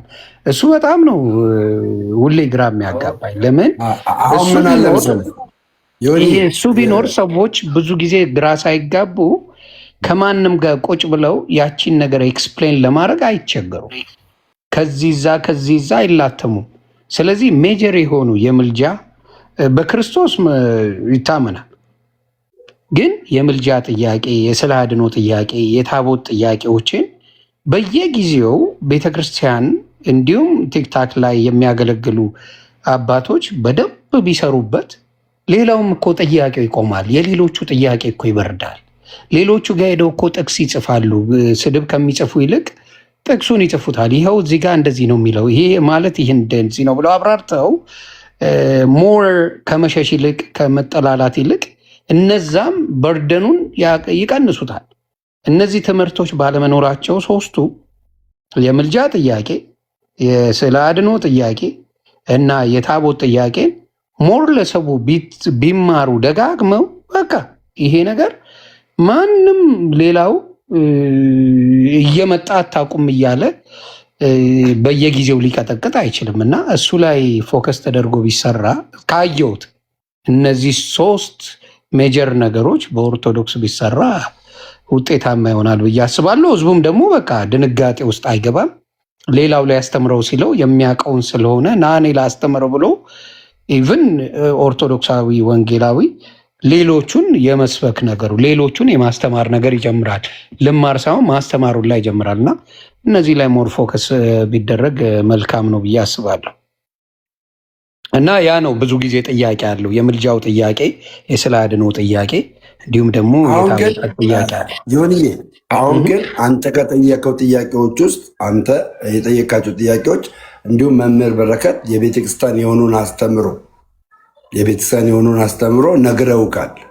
ይህንን አክሴፕት አድርገሃል? አሁን የነገሩክን ተቀብለሃል? ስለ አድኖ ላይ ለምሳሌ የእንትኑ ጥያቄ ወድጄዋለሁ። ማህበር መኖር አለበት። በአገልግሎት ላይ ለብቻ የምትድነው ነገር የለም። በማህበር መገልገል አለብህ። ተነጥለ የሚመጣ ነገር የለም እና ያ ትክክለኛ ነው። ሌላ አሁን ስለ ስዕል ሲባል እኔ ኤክስፕሌን የማደርገው ያ ስዕል ማስተማሪያ ነው ብዬ ነው የምቀበለው። ማስተማሪያ ነው ስዕል። አንዳንዱ ደግሞ እንዳልኩ ድንበታለሁ ብሎ የሚያምንም አለ። ስፒሪቱ ያድነኛል፣ የስዕሉ ስፒሪት ያድነኛል ብሎ የሚያምናል። እና ከምን አንጻር ነው ሲባል አንዳንዶቹ ሲነግሩኝ እንዳልኩ የጳውሎስ ጨርቅም ያድን ነበር የሚሉ ሰዎች አሉ። እና እኔም ይሄንን ነገር ከምን አይታችሁ ነው፣ ምኑ ላይ ነው የተፖሰተው ፒክቸሩ ብዬ ስል አንዳንዶቹ አሁን እንዳሉኝ መምህር ስለ ሰይፍ የያዘ መልአክ ከፊቴ ቆሞ ነበር ሰው የሚመስል ብሎ ቃል በቃል ትንቢተ ዳንኤል ላይ ይናገራል። እንደዚህ አይነት ነገሮች አሉ። ግን ስፔሲፊክ የተደረገና ሞር ስዕሉ ላይ ፎከስ የተደረገ ነገር ባይሆን በእኔ ምርጫዬ ስዕሉ ላይ ሳይሆን መንፈሱ ላይ መዛ ላይ የሚያርፈው መንፈስ አንድ ነገር እንዳስረሳ ኦርቶዶክስ ተዋሕዶ ቤተክርስቲያን መጽሐፍ ቅዱስን በ3 መንገድ ታስተምርበታለች። አንደኛ በመጽሐፍ ቅዱስ በቃል ታስተምራለች። ሁለተኛ በምልክት ታስተምራለች፣ በምልክት። ሶስተኛ በስዕላት ታስተምራለች። ሰምተኛ በስዕላት ታስተምራለች። ቅድም እንግዲህ የኢሳያስን 6 የዳንኤልን 7 አይተ ከሆነ የስዕል መልክ አላቸው። እነዚህን በስዕል መልክ ገልጸ ለህዝቡ ብታደርስ ለህዝቡ ብታደርስ ህዝቡ እንደገና አንደርስታንድ ያደርጋል። ኢቨን ዞ ኢየሱስ ክርስቶስ እንግዲህ አይተ ከሆነ ሉቃስ ወንጌል ምዕራፍ 22 ላይ የጌታ እራት በሚበሉበት ሰዓት ላይ ተቀምጦ የተናገረውን ቃል አይታላ። እሱ ነገር ደግሞ በስዕል ተቀምጦ አይታል። ኢየሱስ የጌታ እራት ሲበሉ ይህ አሁን ምን ይሆንላል? መማሪያ ይሆንላል። ኢየሱስ መሰቀሉን ትመለከትበታለን። ይህ ሁሉ የሚሆነው በምንድን ነው? በስዕል ነው። ስዕል አድኖ የሚለው ነገር ደግሞ ትርጓሜውን ስናመጣው ስዕሉ የሚያድነን መጽሐፍ ቅዱስ የጳውሎስ ጨርቅ እንዳዳነን እንዲሁ የጳውሎስ ጨርቅ ያዳነው የእግዚአብሔር ነገር ስላለበት ነው። ስዕሉ ላይም ስዕሉ በማንነቱ አይደለም የሚያድነን፣ እኛ ኦርቶዶክሳውያን በአንድ ስዕል አድኖ ወይም ደግሞ ቅዱሳን ስዕላት የሆነ ነገር አክሴፕት ስናደርግ ስዕሉ በማንነቱ ሳይሆን የሚያድነን በእግዚአብሔር መንፈስ ኃይል ነው የሚያድነን። ያለ እግዚአብሔር እርዳታ አያድንም ምንም ስዕል። ይህንን አክሴፕት አልኩ። ሁለት ደግሞ ስዕሉን ለስጋችን ነው እንጂ ድነትን የሚሰጥ ለዘላለም ሕይወት ድነትን ያገኘ ነው በክርስቶስ ኢየሱስ ነው የሚል አስተምሮ ነው መምህር በረከት የነገሩ። እንዳትረሳይንም ማለት ነው። በጣም ዛሬ የሚገርም ትምህርት ነው። 600 ምናምን ሰዎች የሚገርም ትምህርት ነው የተማሩት። እሺ ዮኒ እንዳረሳ። ሌላም ጥያቄ ካለ ጥያቄዎች ጻፍና ሌላው ባይዘው መምህር ኤፍሬም አሉና ሰላም ይበሉልና ከዛ መልካም 2 ደቂቃ የሆነ ነገር ልንገርህ። ደግሞ እኮ እንደ እውነቱ ከሆነ ቤተክርስቲያን አርቲስቲክ የሆኑ ነገሮችን ለአሕዛብ መተው የለባትም። we have to claim ይሄ ፓጋን ቴሪቶሪ ውስጥ ያለ ሃይማኖት የሌለው አርትን እየተጠቀመ አርት ምን ያህል ፓወር አለው? ስዕል፣ ቅኔ ምናምን በጣም ፓወርፉል የሆኑ የሰውን አእምሮ የሚይዙ ነገሮች ናቸው እና እነሱን አሕዛብ ወይም እነዚህ ሃይማኖት የሌላቸው ሰዎች ለራሳቸው ዓላማ ይጠቀሙባቸዋል። ቤተክርስቲያን ይህንን ለነሱ መተው የለባትም፣ መጠቀም አለባት። አሁን ቤተክርስቲያናችን ቅኔ ትጠቀማለች። ቅኔ ለመንፈሳዊ ነገር ያስፈልጋል። ለምን? አሕዛብ በቅኔ በምናምን በግጥም በምናምን ብዙ መጥፎ ነገር ያስተላልፋሉ። ስዕላትን ተጠቅመው በጣም ብዙ አርቲስቲክ የሆነ ነገር ተጠቅመው በጣም ለሰው አእምሮ በጣም አፒል የሚያደርጉ ስለሆኑ የሰውን አእምሮ በቀላሉ መማረክ የሚችሉ ስለሆኑ እነሱን ተጠቅመው የራሳቸውን መጥፎ ሐሳብ ያሰማራሉ። ቤተክርስቲያን ጥንታዊቷ ቤተክርስቲያን ያንን ቀምታለች፣ የኔ ነው ብላ ወስዳለች ማለት ነው። እና እኛ አሁን በፕሮቴስታንት እኔ አንድ ትችት ያለኝ ምንድነው ይሄ ሴኩላር የሆነውን በቃ ከመጽሐፍ ቅዱስ ብቻ ብሎ የሰው ልጅ የጀነራል ሀብት የሆነውን ነገር መፍራት። እንደ አርት የሰው ልጅ በቃ የተፈጥሮ ሀብቱ ነው። የሰው ልጅ ሲፈጠር አርቲስቲክ የሆነ ማይንድ አለው። የሰው ልጅ ሲፈጠር ፖኤቲክ ነው፣ ቅኔ ያለው መጽሐፍ ቅዱስ ቅኔ ያለ እና እኒህን ሁሉ ነገሮች ቤተክርስቲያን መጠቀም አለባት። ካልሆነ በጣም ከባድ የሆኑ ቱሎችን መሳሪያዎችን ቤተክርስቲያን እንድትጠቀባቸው አሳልፋ ትሰጣለች ማለት ነው። እና እኛ ኦርቶዶክሳውያን አንድ አባት እንዲያውም የቅዱስ ጎርጎርዮስ ይመስለኛል የግብፅ እግዚአብሔር እስራኤልን ከግብፅ ሲወጡ ወርቃቸውን በዝብዙ ብሏቸዋል አይደል? የግብፃውያንን ወርቅ በዝብዙ ውሰዱባቸው ብሏቸዋል። እና ምን ይላል? ግብፅ ማለት የዚህ ዓለም ምሳሌ ነች። ግብፅ እንግዲህ የኃጢአት ዓለም ምሳሌ ነች። እና ወርቅ የሚመስል ነገር ካለ በዓለም ላይ ውሰዱት፣ ለቤተ ክርስቲያን ውሰዱት። እነዚያ እስራኤላውያን የግብፅን ወርቅ ወስደው ቤተክርስቲያን እንደሰሩ ምንድነው ቤተ መቅደሱን እንደሰሩት እኛም የሰው ልጅ የጋራ የጥበብ ውጤቶች የሆኑ ነገሮችን ሁሉ ለቤተክርስቲያን አገልግሎት መጠቀም አለብን። ይሄ የኛ አይደለም የምንለው የለንም። ከኃጢአት ውጭ ከሆነ ነገር ውጭ ስዕልም ሆነ አርትም ሆነ ዜማም ሆነ ቅኔም ሆነ ቤተክርስቲያን ያንን ክሌም ማድረግ አለባት እና ይሄንንም እንድታስተውለው ነው። አይ ጥሩ ይሄ ነገር መልካም ነው። በመዝሙር ደረጃ ቅሬታ የሚፈጥሩ መዝሙሮች አሉ። አሁን እንግዲህ ትውልድ ሁሉ እንግዲህ ምስጋና እና አምልኮ መቅረብ አለበት ብለን የምናስበው ለአምላካችን ነው። መዝሙር በብዛት በመዝሙር ደረጃ ሌሎቹ ላይ ቢደረጉ ያለውን ነገር አብራችሁ ብታብራሩልኝ ደስ ይለኛል። አሁን መዝሙር በብዛት እግዚአብሔር ሲመለክ የአምልኮም የሁሉም ነገር መጀመሪያ መጨረሻ እሱ ነውና ሌሎቹ በብዛት ተደርገው ሲመሰገኑ ሌላ ነገር እስኪመስሉ ተደርጎ አዘማመሮች አሉና ይሄ ነገር ቤተክርስቲያን ምንድን ነው ሌቭሏ ማለት እስከ ምንድን ደረጃ ነው? መዝሙሮች ሲወጡና ሲመሰገኑ በጣም የሚታዩት እስከምን ደረጃ ነው? ይሄስ በመዝሙር ደረጃ መጽሐፍ ቅዱስ ዘምሩላቸው የሚል ነገር አለ። መጽሐፍ ቅዱስ ለሌሎቹ ዘምሩ፣ ሌሎቹን አመስግኑ፣ በዛ ደረጃ በመዝሙር የሚል እኔ ያየሁት መዝሙረ ዳዊትን 150 ሳነበው ለእግዚአብሔር ነው። ሌሎችም ቦታ ላይ ስናይ እግዚአብሔርን ዮሐንስ ራእይ ምዕራፍ 5ም ስናነብ እግዚአብሔርን ሲያመሰግኑ ነው። እንዲሁም አይ ቲንክ ባልሳሳት ክርስቶስ ሲወለድ እልፍ አላፊ የሆኑ መላእክቶች እግዚአብሔርን ሲያመሰግኑ፣ ክሩቤልም እግዚአብሔርን ሲያመሰግኑ ሲዘምሩ ነው የምናየውና መዝሙሮቹ ወደ ሌላ ወደ ሰዎች እና ወደ መላእክት በጣም የዞሩበት ምክንያት ምንድን ነው? ወይስ ለምንድን ነው ያስፈለገው? ወር ዘ ፖይንት እስቲ ይህንን ቢያስረዱን በመጽሐፍ ቅዱስ።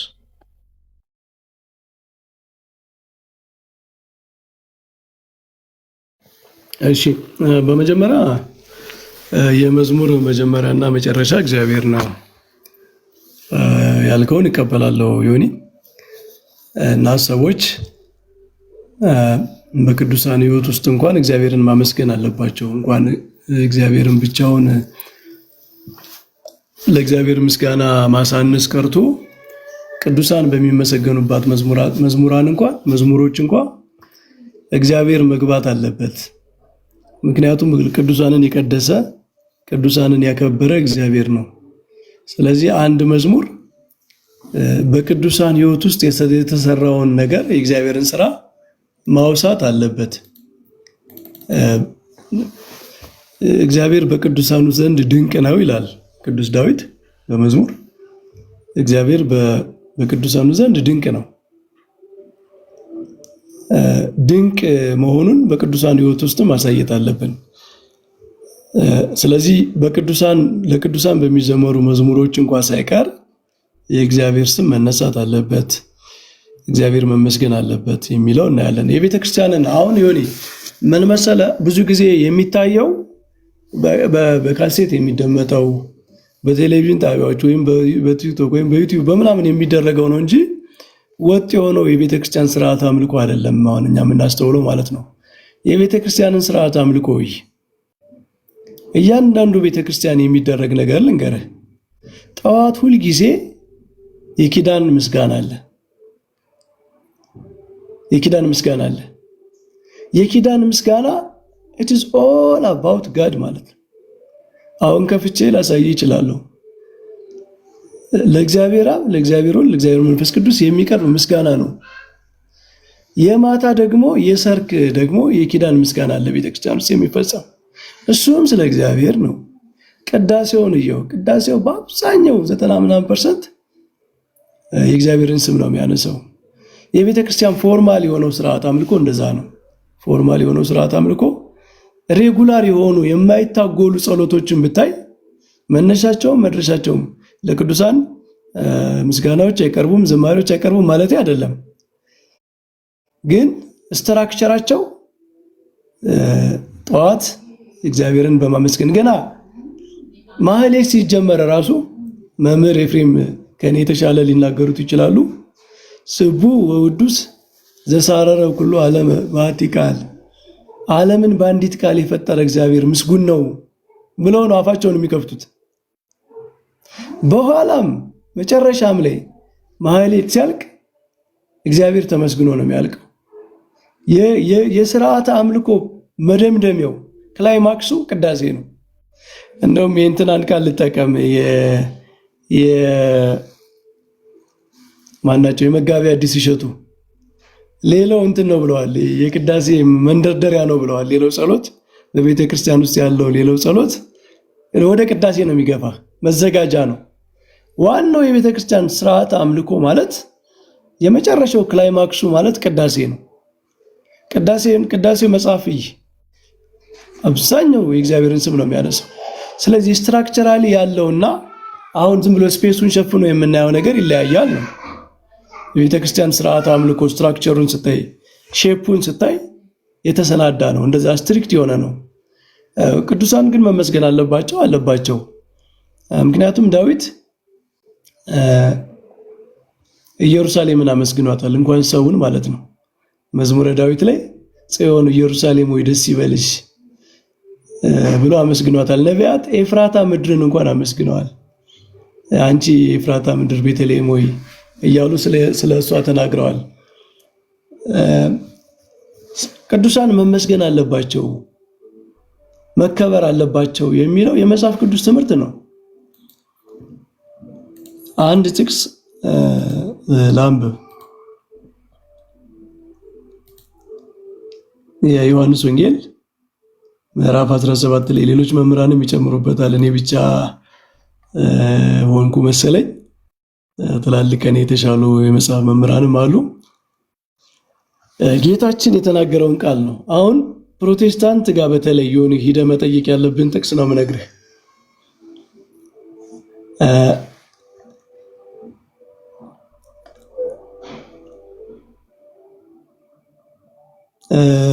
17 የዮሐንስ ወንጌል ምዕራፍ 17 ቁጥር 22 ላይ እኛም አንድ እንደሆን አንድ ይሆኑ ዘንድ እኔም በእነርሱ አንተም በእኔ ስትሆን በአንድ ፍጹማን እንዲሆኑ የሰጠኸኝን ክብር እኔ ሰጥቻቸዋለሁ ይላል። እንዲሁም ዓለም አንተ እንደላከኝ በወደድከኝ መጠን እነርሱን እንደወደድካቸው ያውቃል። አሁን እስኪ እዚህ ጥቅስ ላይ ተመልከቱ። የሰጠኸኝን ክብር እኔ ሰጥቻቸዋለሁ ነው የሚለው። እንዲሁ ዓለም አንተ እንደላከኝ በወደድከኝ መጠን እነርሱን እንደወደድካቸው ያውቃል። እኔን እንደወደድከኝ ዓለም እነሱን እንደወደድካቸው ያውቃል። የሰጠኸኝን ክብር ሰጥቻቸዋለሁ። ይሄ ለማን ነው? ለቅዱሳን የተባለው ለሐዋርያት። እና ቅዱሳን አይከበሩም። አሁን የፕሮቴስታንት ሶላ ምንድነው? ሶሊዲዮ ግሎሪ የሚል አንድ ከአምስቱ ሶላዎች አንዱ ክብር ለእግዚአብሔር ብቻ ነው የሚል ነው። እንደ ይህን ጥቅስ የት ነው የሚያደርጉት? ቅዱሳን ይከበራሉ። እና የሚከበሩት እንዴት ነው? አንተ አሁን ቅዱሳን እናከብራለሁ ብቻ ብለህ በቃል ነው የምትናገረው? ማክበር ግን እኮ በሆነ ነገር መግለጥ አለብህ። በምንድን ነው የምትገልጸው? የቅዱሳን ክብር በምንድን ነው የሚታወቀው? ክብር ለሚገባቸው ክብርን ስጡ ሲል ጌታችን አክብሬያቸዋለሁ ሲል በምንድን ነው ክብራቸው የሚታወቀው? በምንድን ነው ፕራክቲካሊ በምንድን ነው የሚታወቀው? መዝሙራት፣ ምስጋናዎች ምናምን የዚህ መገለጫ ናቸው። እግዚአብሔር የሰጣቸውን ክብር ማሳያ ናቸው። ስለዚህ በመጽሐፍ ቅዱስ የተመሰገኑ ሰዎች አሉ።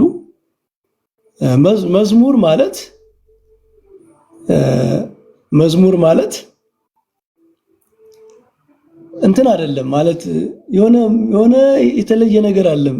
ምስጋናን በዜማ መግለጥ ማለት ነው አይደል? መዝሙር ማለት ዲፊኒሽኑ ምስጋናን፣ ክብርን በዜማ መግለጥ ማለት ነው። እና ቅዱሳንን አከብራለሁ ካለ አንድ ሰው ክብሩን የሚገልጽበት መንገድ አንዱ በዜማ ማመስገን ነው የሚሆነው። በመጽሐፍ ቅዱስ ለምሳሌ መኃልየ ሰሎሞንን እንውሰድ። መኃልየ ሰሎሞን በአጠቃላይ ስናየው በሙሽራና በሙሽሪት መካከል የተደረገ ዲያሎግ ነው። መዝሙር ነው። መዝሙር ብቻ ሳይሆን ከመዝሙራት ሁሉ በላይ የሆነ የሶሎሞን መዝሙር ነው የሚለው እና በዚያ ውስጥ በመዝሙር ይነጋገራሉ። ሶስት አካላት ናቸው የሚነጋገሩት። ሙሽራው ከሙሽራዋ ጋር ይነጋገራል። ሙሽራዋ ደግሞ ከጓደኞቿ ጋር ትነጋገራለች። ግን ሙሉ ማዕቀፉ መዝሙር ነው፣ ዝማሬ ነው። እና የሚገርም ይሆን ሙሽራው ራሱ ሙሽራዋን በመዝሙር ያመሰግናታል። ሙሽራዋ ማነች? ቤተክርስቲያን ነች። ሙሽራዋ ቤተክርስቲያን ነች። እንግዲህ የአንድ ሙሽራና የአንዲት ሙሽሪት ታሪክ መጽሐፍ ቅዱስ ውስጥ አይቀርብም አይደል? የመጽሐፍ ቅዱስ ሳክሪድ የሆነ መንፈስ ቅዱስ ኢንስፓየር ያደረገው ነው። እና ክርስቲያኖች መኃልየ ሰሎሞን የተቀበልነው ከመጽሐፍ ቅዱስ አንዱ አድርገን የተቀበልነው ስለ ቤተክርስቲያንና ስለ ክርስቶስ ፍቅር ነው የሚያወራው ብለን ነው እንጂ የሁለት ፍቅረኛሞች ዲያሎግ መጽሐፍ ቅዱስ ውስጥ ምን ያደርጋል? እስራኤልም ካኖናቸው ውስጥ ያስገቡት የመጽሐፍ ቅዱስ ሊስታቸው ውስጥ ያስገቡት ስለ እግዚአብሔርና ስለ እስራኤል ፍቅር ነው የሚያወራ ብለው ነው። በባልና በሚስት በሙሽራና በሙሽሪት አምሳል ቢነገርም ኤግዞልትድ የሆነ ከፍ ያለ ትርጉም ነው ያለው ይላልና ሙሽራውን ቤተክርስቲያንን ሙሽራው ራሱ ይዘምርላታል። አንቺ ከሴቶች መካከል እንዴት ውብ ነሽ፣ አይኖችሽ እኮ ምንድነው አራሩኝ፣ ሁለቱ ጡቶችሽ እንደዚህ ናቸው እያለ ሙሽራይቱን ቤተክርስቲያንን ያመሰግናታል፣ ይዘምርላታል። እና ሁለቱ ጡቶቿ ለምሳሌ ቤተክርስቲያን ብሉይ ኪዳንና አዲስ ኪዳን ናቸው። ለምን? ጡት ማለት ወተት የሚወጣበት ነው። እና ቤተክርስቲያን ምዕመናንን የምትመግብ ቤተክርስቲያን መምህራን ለምዕመናን ወተት የተባለ እግዚአብሔርን ቃል የሚመግቡት ከኦሪትና ከአዲስ ኪዳን መጽሐፍት ስለሆነ ይተረጎማል ማለት ነው። ስለዚህ መኃልየ ሰሎሞን ውስጥ መዝሙር አለ። የሚደንቀው ሙሽራው ራሱ ለሙሽሪት ይዘምራል። ክርስቶስ ራሱ ለቤተ ክርስቲያን ዘምሮላታል። ክርስቶስ ለቤተ ክርስቲያን መዘመሩ የሚያሳየው መዝሙር አምልኮ እንዳልሆነ ነው ለቅዱሳን። መቼም ክርስቶስ ሎቱ ስብሐት ቤተ ክርስቲያንን አመለካት አንልም አይደል እንዴ? ክርስቶስ ታዲያ ለቤተ ክርስቲያን ሲዘምር ክብሯን ነው የሚናገረው። ለቤተ ክርስቲያን ሲዘምርላት ቤተ ክርስቲያን ያላትን ጸጋ፣ ውበቷን፣ ክብሯን፣ ቅድስናዋን ነው የሚናገረው። ስለዚህ እኛ ክርስቶስ ያደረገውን ነገር እናደርጋለን፣ ለቅዱሳን እንዘምራለን፣ ለቅዱሳን እናመሰግናለን፣ ሕይወታቸውን እንገልጣለን። አምልኮ ግን ለእግዚአብሔር ብቻ ነው እና ይሄ የተዛባ ነገር ግን ያለ ቢመስል የቤተ ክርስቲያንን ስርዓት አምልኮ ባክቦኑን ሼፑን በቤተ ክርስቲያን ስርዓት አምልኮ የጧት ጸሎት፣ የማታ ጸሎት፣ የማህሌት ጸሎት ምናምን የሚባሉትን ነገሮች በትክክል ስናያቸው ባላንሱ አለ፣ ባላንሱ እዛ ጋር አለ እና እኔ ምንድነው ሪኮመንድ ማድረገው ለምታዳምጡኝ ሰዎችን በአጠቃላይ ስለ ቤተ ክርስቲያን ስትናገሩ በአፋ ከምታዩት ነገር አለፍ ብላችሁ የቤተ ክርስቲያንን ስርዓት አምልኮ፣ ቅዳሴዋን፣ ማህሌቷን ውስጥ ያለውን ነገር ማጥናት ይጠይቃል። ብዙ ጊዜ የኦርቶዶክስ ቤተ ክርስቲያን ሚስ አንደርስታንድ ትደረጋለች። ውጫዊ በሆነው ነገር ነው የምትገመተው ማለት ነው። ግን ቤተ ክርስቲያኗ እንትን አላት፣ በጣም ወጥ የሆነ ስርዓት አምልኮ አላት። ወጥ የሆነ ሼፕ ያለው ስርዓት አምልኮ አላት እና በሱ ደረጃ ቢታይ ነው። በተለይ መኃልየ ሰሎሞን ላይ ያለው ዲያሎግ፣ የመዝሙር ዲያሎግ ቤተክርስቲያን መዝሙር ለሙሽራዋ ብቻ ሳትሆን ቤተክርስቲያን ራሱ መዝሙር እንደምትቀበል ያሳያል እና መዝሙሩ ደግሞ አምልኮ አይደለም፣ ውበትን መግለጽ ነው። መንፈሳዊ ውበትን፣ ቅድስናን፣ ከእግዚአብሔር የተሰጠን ጸጋ መግለጥ ነው። እኔ ባሳነስኩ እንግዲህ መምህራን ይጨምሩበት። ይሄን ነው የምለው። ዋው! ዛሬ አይደለም ዮኒ ማኛ ይቅርና እኔ ራሴ በጣም ብዙ ነገር ነው የሸመትኩት። በእውነት በጣም ብዙ ነገር አይደለ ዮኒ? አዎ፣ ኧረ በጣም አይ ጥሩ ነገር ነው። ብዙ ነገር ኤክስፕሌን አድርገዋል አባታችን። እኔ ጋ በጣም መሽተዋል። 1 ሰዓት ሊሆን ነው እንደ ሞርኒንግ። መምህር ኤፍሬም በነገራችን ላይ መምህር በረከትንና መምህር ኤፍሬምን እዚህ ጋር መምህር ዮሐንስን ኦርቶዶክሳውያን ሌሎቹም ፈቃደኛ የሆናችሁ ሰዎች ፎሎ ብታደርጓቸው ትጠቀማላችሁ። በእውነት ትጠቀማላችሁ። ፎሎ ብታደርጓቸው እጅግ በጣም ፎሎ ብታደርጓቸው ትጠቀማላችሁ። እና የሆንዬ በጣም የሚገርም ነው ዛሬ በእውነት እኔ አሜዚንግ። እኔ ራሴ በቃ የሚገርም በኢየሱስ ስም ልነግርህ አልችልም ውስጥ የገባውን ነገር። አዎ ሌላ ቀን በጊዜ እንገባና እኔ ጋር በጣም መሸ። መምህር ኤፍሬም የሆነ ነገር ይበሉና በተለይ ቅዳሴ ላይ ስለ ኢየሱስ ክርስቶስ ማህሌት ላይ ምን ያክል ነገር እንደሚባል ምናምን ሞርዛን እሳቸው ጥሩ እውቀት አላቸው። በዛ ላይም የሆነ ነገር ይበሉና ከዛ እንሰነባበታለን። መምህር ኤፍሬም ሰላም ለእርሱ ይሁን። ለሁላችን የክርስቶስ ሰላም ይድረሰን። ሰላም ብያለሁ። መምህር በረከት ቃለ ሕይወት ያሰማልን። ወንድም ዮናስ፣ ወንድም ደምረው፣ መምህር ዮሐንስ ምታቻሉ፣ ሁላችሁም የድምፅ የሚሰማችሁን ሰላም ብያለሁ ማለት ነው። ሰፊ ነገር አልጨምርም። በደንብ ተብሏል። የተባለውን ትምህርት መያዝ ነው፣ የያዙትን ደግሞ ወደ ህይወት መለወጥ ነውና ለዮናስ ጋር እንዲሁ ምናልባት ወይ ሳስተምር ወይ ሚዲያ ላይ ያውቆኝ አይቶኝ ይሆናል። እኔ እንዲሁ በሚዲያ አውቀዋለሁና ሃይማኖት አንዲት ናት፣ በመጽሐፍ ቅዱስ የተጻፈች የተነገረች፣ በሐዋርያት የተገለጸች፣ በነቢያት የተሰበከች ስብክት በሀበ ኩሉ የተባለች አንዲት ናት እና ይችን አንዲት የሆነች ሃይማኖት ይዞ ዘላቂ የሆነ ሰዓት ላይ ወራጅ አለ የማይባልበት ሰማያዊ ጉዞ ስለሆነ የምንጓዘው ጽናት ኑሮህ ቤተክርስቲያንን በደንብ አውቃት ህይወትን እንድትመራ ወንድማዊ መልእክቴ ነው። ስዕላትን በተመለከተ ካነሳሁ ላይ አንድ ነጥብ ለመጣል ስዕልን ያስተማረን ባለቤቱ ነው። አንተና እኔ በራሱ በእግዚአብሔር ተስለን ነው።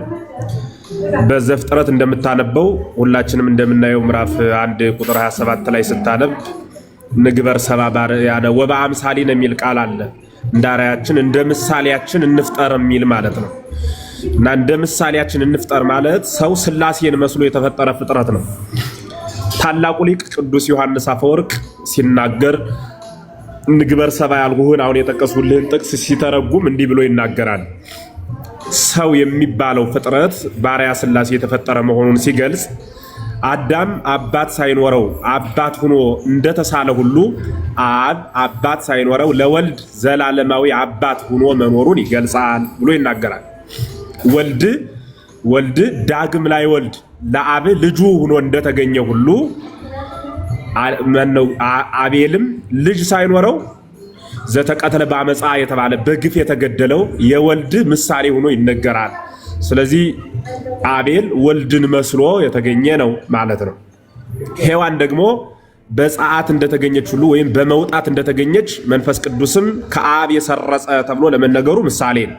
ሰው በሶስት አይነት ነው የተፈጠረው። አሁን እንደነገሩ አንዱ በልደት የተገኘ ነው፣ በመወለድ ማለት ነው፣ እሱ አቤል ነው። ሌላኛው አባት ሳይኖረው አባት በመሆን ነው፣ እሱ አዳም ነው። ሌላኛዋ በፀዓት የተገኘች ናት። አቤልም ሔዋንም የተገኙ ከአዳም ነው። አንዷን አስገኛት አንዱን ወለደው ይባላል። እንደዚህ ሁሉ ከአብ የተገኘ ወልድና መንፈስ ቅዱስ ወልድን ተወለደ መንፈስ ቅዱስን ግን ሰረጸ ብለን እንናገራለን ብሎ ቅዱስ ዮሐንስ አፈወርቅ ይናገራል ማለት ነው። እና ምንድነው ሰው በራሱ አምሳለ እግዚአብሔር የተሳለበት ፍጥረት ነው እያልሁ ነው። ስዕላትን በተመለከተ ለተነሳው ከዚያ ውጭስ ስዕል ማለት መገለጫ ማለት ነው። መገለጫ ማለት ነው። የሚገለጸው በዚያ ስዕል ያ ቅዱስ ነው። በዚያ ቅዱስ በኩል ማን አለ ከተባለ እግዚአብሔር ነው። ሁላችሁ መርሳት የሌለባችሁ አንድ ነገር እኒያን ቅዱሳን ቅዱስ ናቸው ብለን ስናመሰግናቸው ቅዱስ ብለን የምናመሰግንበት ምስጢር ምንድን ነው ካላችሁ ቅዱስ የሚለውን ስም ያገኙት ቅዱስ ከሆነው ባሕርየ እግዚአብሔር ስለተሳተፉ ነው። ወይም እግዚአብሔር በእነርሱ ስለሆነ እነርሱ በእግዚአብሔር ስለሆኑ እግዚአብሔር የተለየው ቅዱስ የለም። ለምሳሌ ስልክን ስልክ የምንለው በውስጡ ባትሪ ሲኖርበት ነው። ባትሪ ከሌለ ስልክ ሊባል አይችልም። ባትሪው ስልክ ሆኖ በርቶ እንድንጠቀምበት ያገለግላል። ኑሬ እናንተ ጋር ማወራችሁ የስልክ ባትሪ ከስልኩ ጋር ተዋህዶ ነው ተገናኝቶ ማለት። ከተለያየ ግን እናንተና እኔ ባትሪ ቢዘጋ ማውራት አልችልም። እንደዚሁ ሁሉ ቅዱሳን እግዚአብሔር ያደረባቸው ማኅደረ እግዚአብሔር ስለሆኑ ባለቤቱም ነግሮናል። ጌታ በወንጌል ምን ብሎ ነግሮናል? ከዚህ በኋላ እኔ በእኔ የሚያምን እኔ በእርሱ እኖራለሁ እርሱም በእኔ ይኖራል ብሎ ተናግሯል። ቅዱሳን ማኅደረ እግዚአብሔር ናቸው። የክርስቶስ ማደሪያ እያልኋችሁ ነው።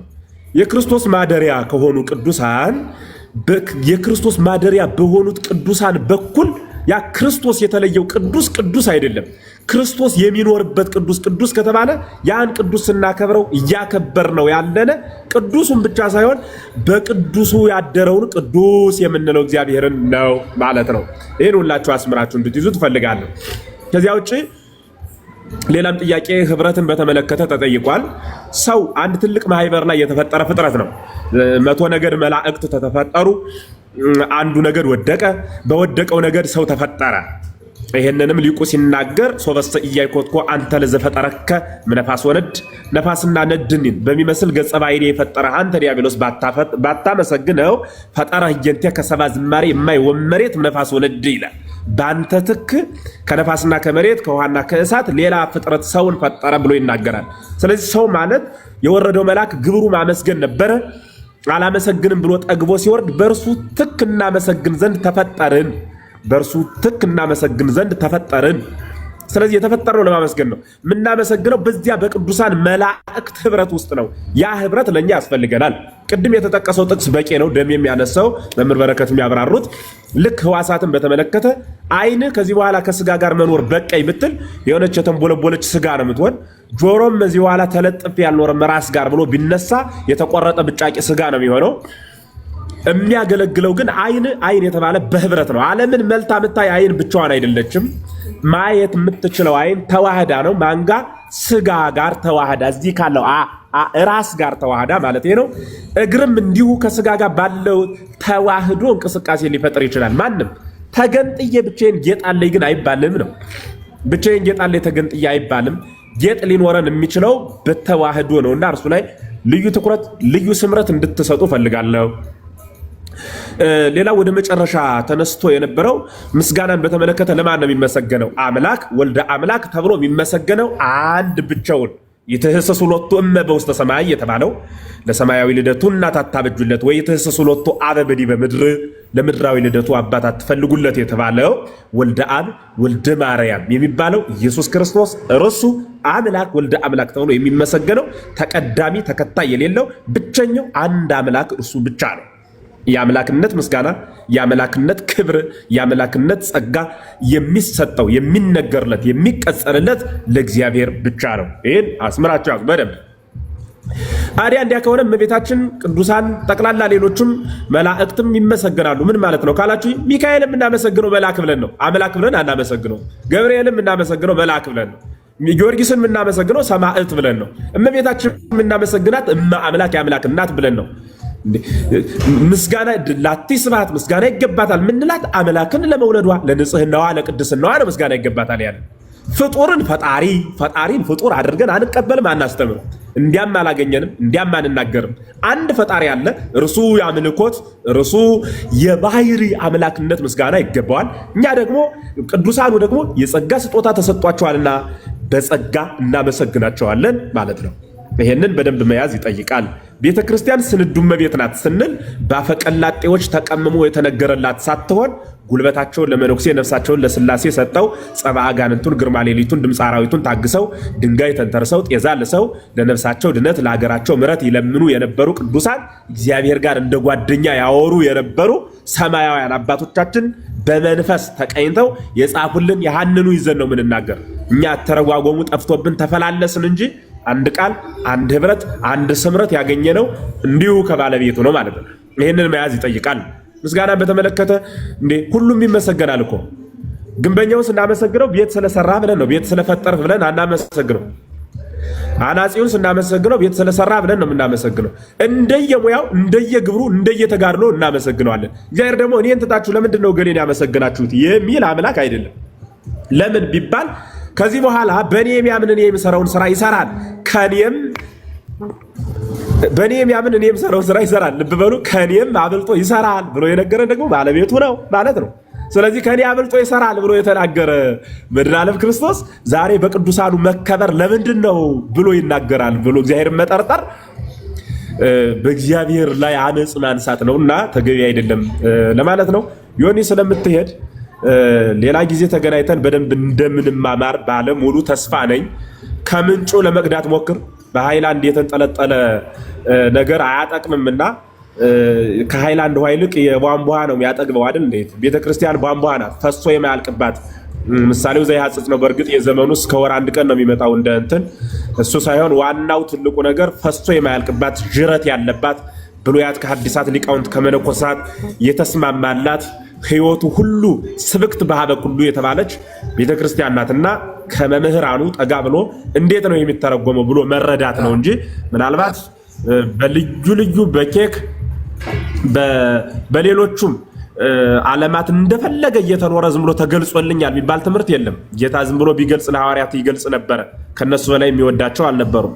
አስተምሮ ነው 3 ዓመት የሰደዳቸውና ተምረህ እውነተኛው ማንነት ላይ ተመርኩዘህ እግዚአብሔርና ዘመንህን አገልግለህ እንድታልፍ እግዚአብሔር ይርዳ ለማለት እወዳለሁ። የአበው አምላክ ይጠብቀን። ደሜ እናመሰግናለን። መምህርዬ ቃሎት ያሰማልኝ። መምህር በረከትም ቃሎት ያሰማልኝ። የሆነ ነገር በልና እንግዲህ ተሰናበት። አሜን አሜን። ተባረኩልኝ። አይ በደንብ አድርጌ ነው ያዳመጥኩት። በደንብ አድርጌ አዳምጫለሁ። እኔም ደግሞ አነባለሁ። ስለሰጣችሁኝ ጊዜ ስላከበራችሁኝ እግዚአብሔር ያክብርልኝ። በጣም አድርጌ አመሰግናለሁ። በጊዜ ተገናኝተን ሌላ ጊዜ ደሜ ቀን ሌሎችም ሰዎች መጥተው እንማራለን። ዓርብ 2 ሰዓት ጠዋት። መልካም። ከዚህ ሰዓት 4 ሰዓት ማለት ነው። ከዚህ ሰዓት 4 ሰዓት ወደፊት ዓርብ። በቃ ዓርብ ዕለት የምትፈልገውን ጥያቄ ጻፍ። ቤተክርስቲያን ለአንተ ብቻ አይደለም እነኚህ መምህራኖች የሚያስተምሩት ለአንተ ብቻ ሳይሆን የሚያዳምጡ በተለይ ከፕሮቴስታንት ከኦርቶዶክስ ወደ ፕሮቴስታንት ምንም ሳያውቁ ለሄዱ ሰዎች ነው ትምህርቱ የሚሰጡት። ለእኛም ደግሞ በቤቱ ላለነው ለእኛም ደግሞ መጽናት እንዲሆነን አርብ ጠዋት 2 ሰዓት ላይ እንገናኛለን። በጣም ጥሩ። በእግዚአብሔር ይባርክልኝ። በጣም አመሰግናለሁ። እናንተ ቀጥሉ፣ እናንተ ተማማሩ። ወንድማችን ቴንኪው፣ እናመሰግናለን። ወዳለኛ ኦርቶዶክሳውያን በሚመለስ በአንዱ እግዚአብሔር ደስ ይሰኛል። ለመጽሐፍ ቅዱስ ቴንኪው።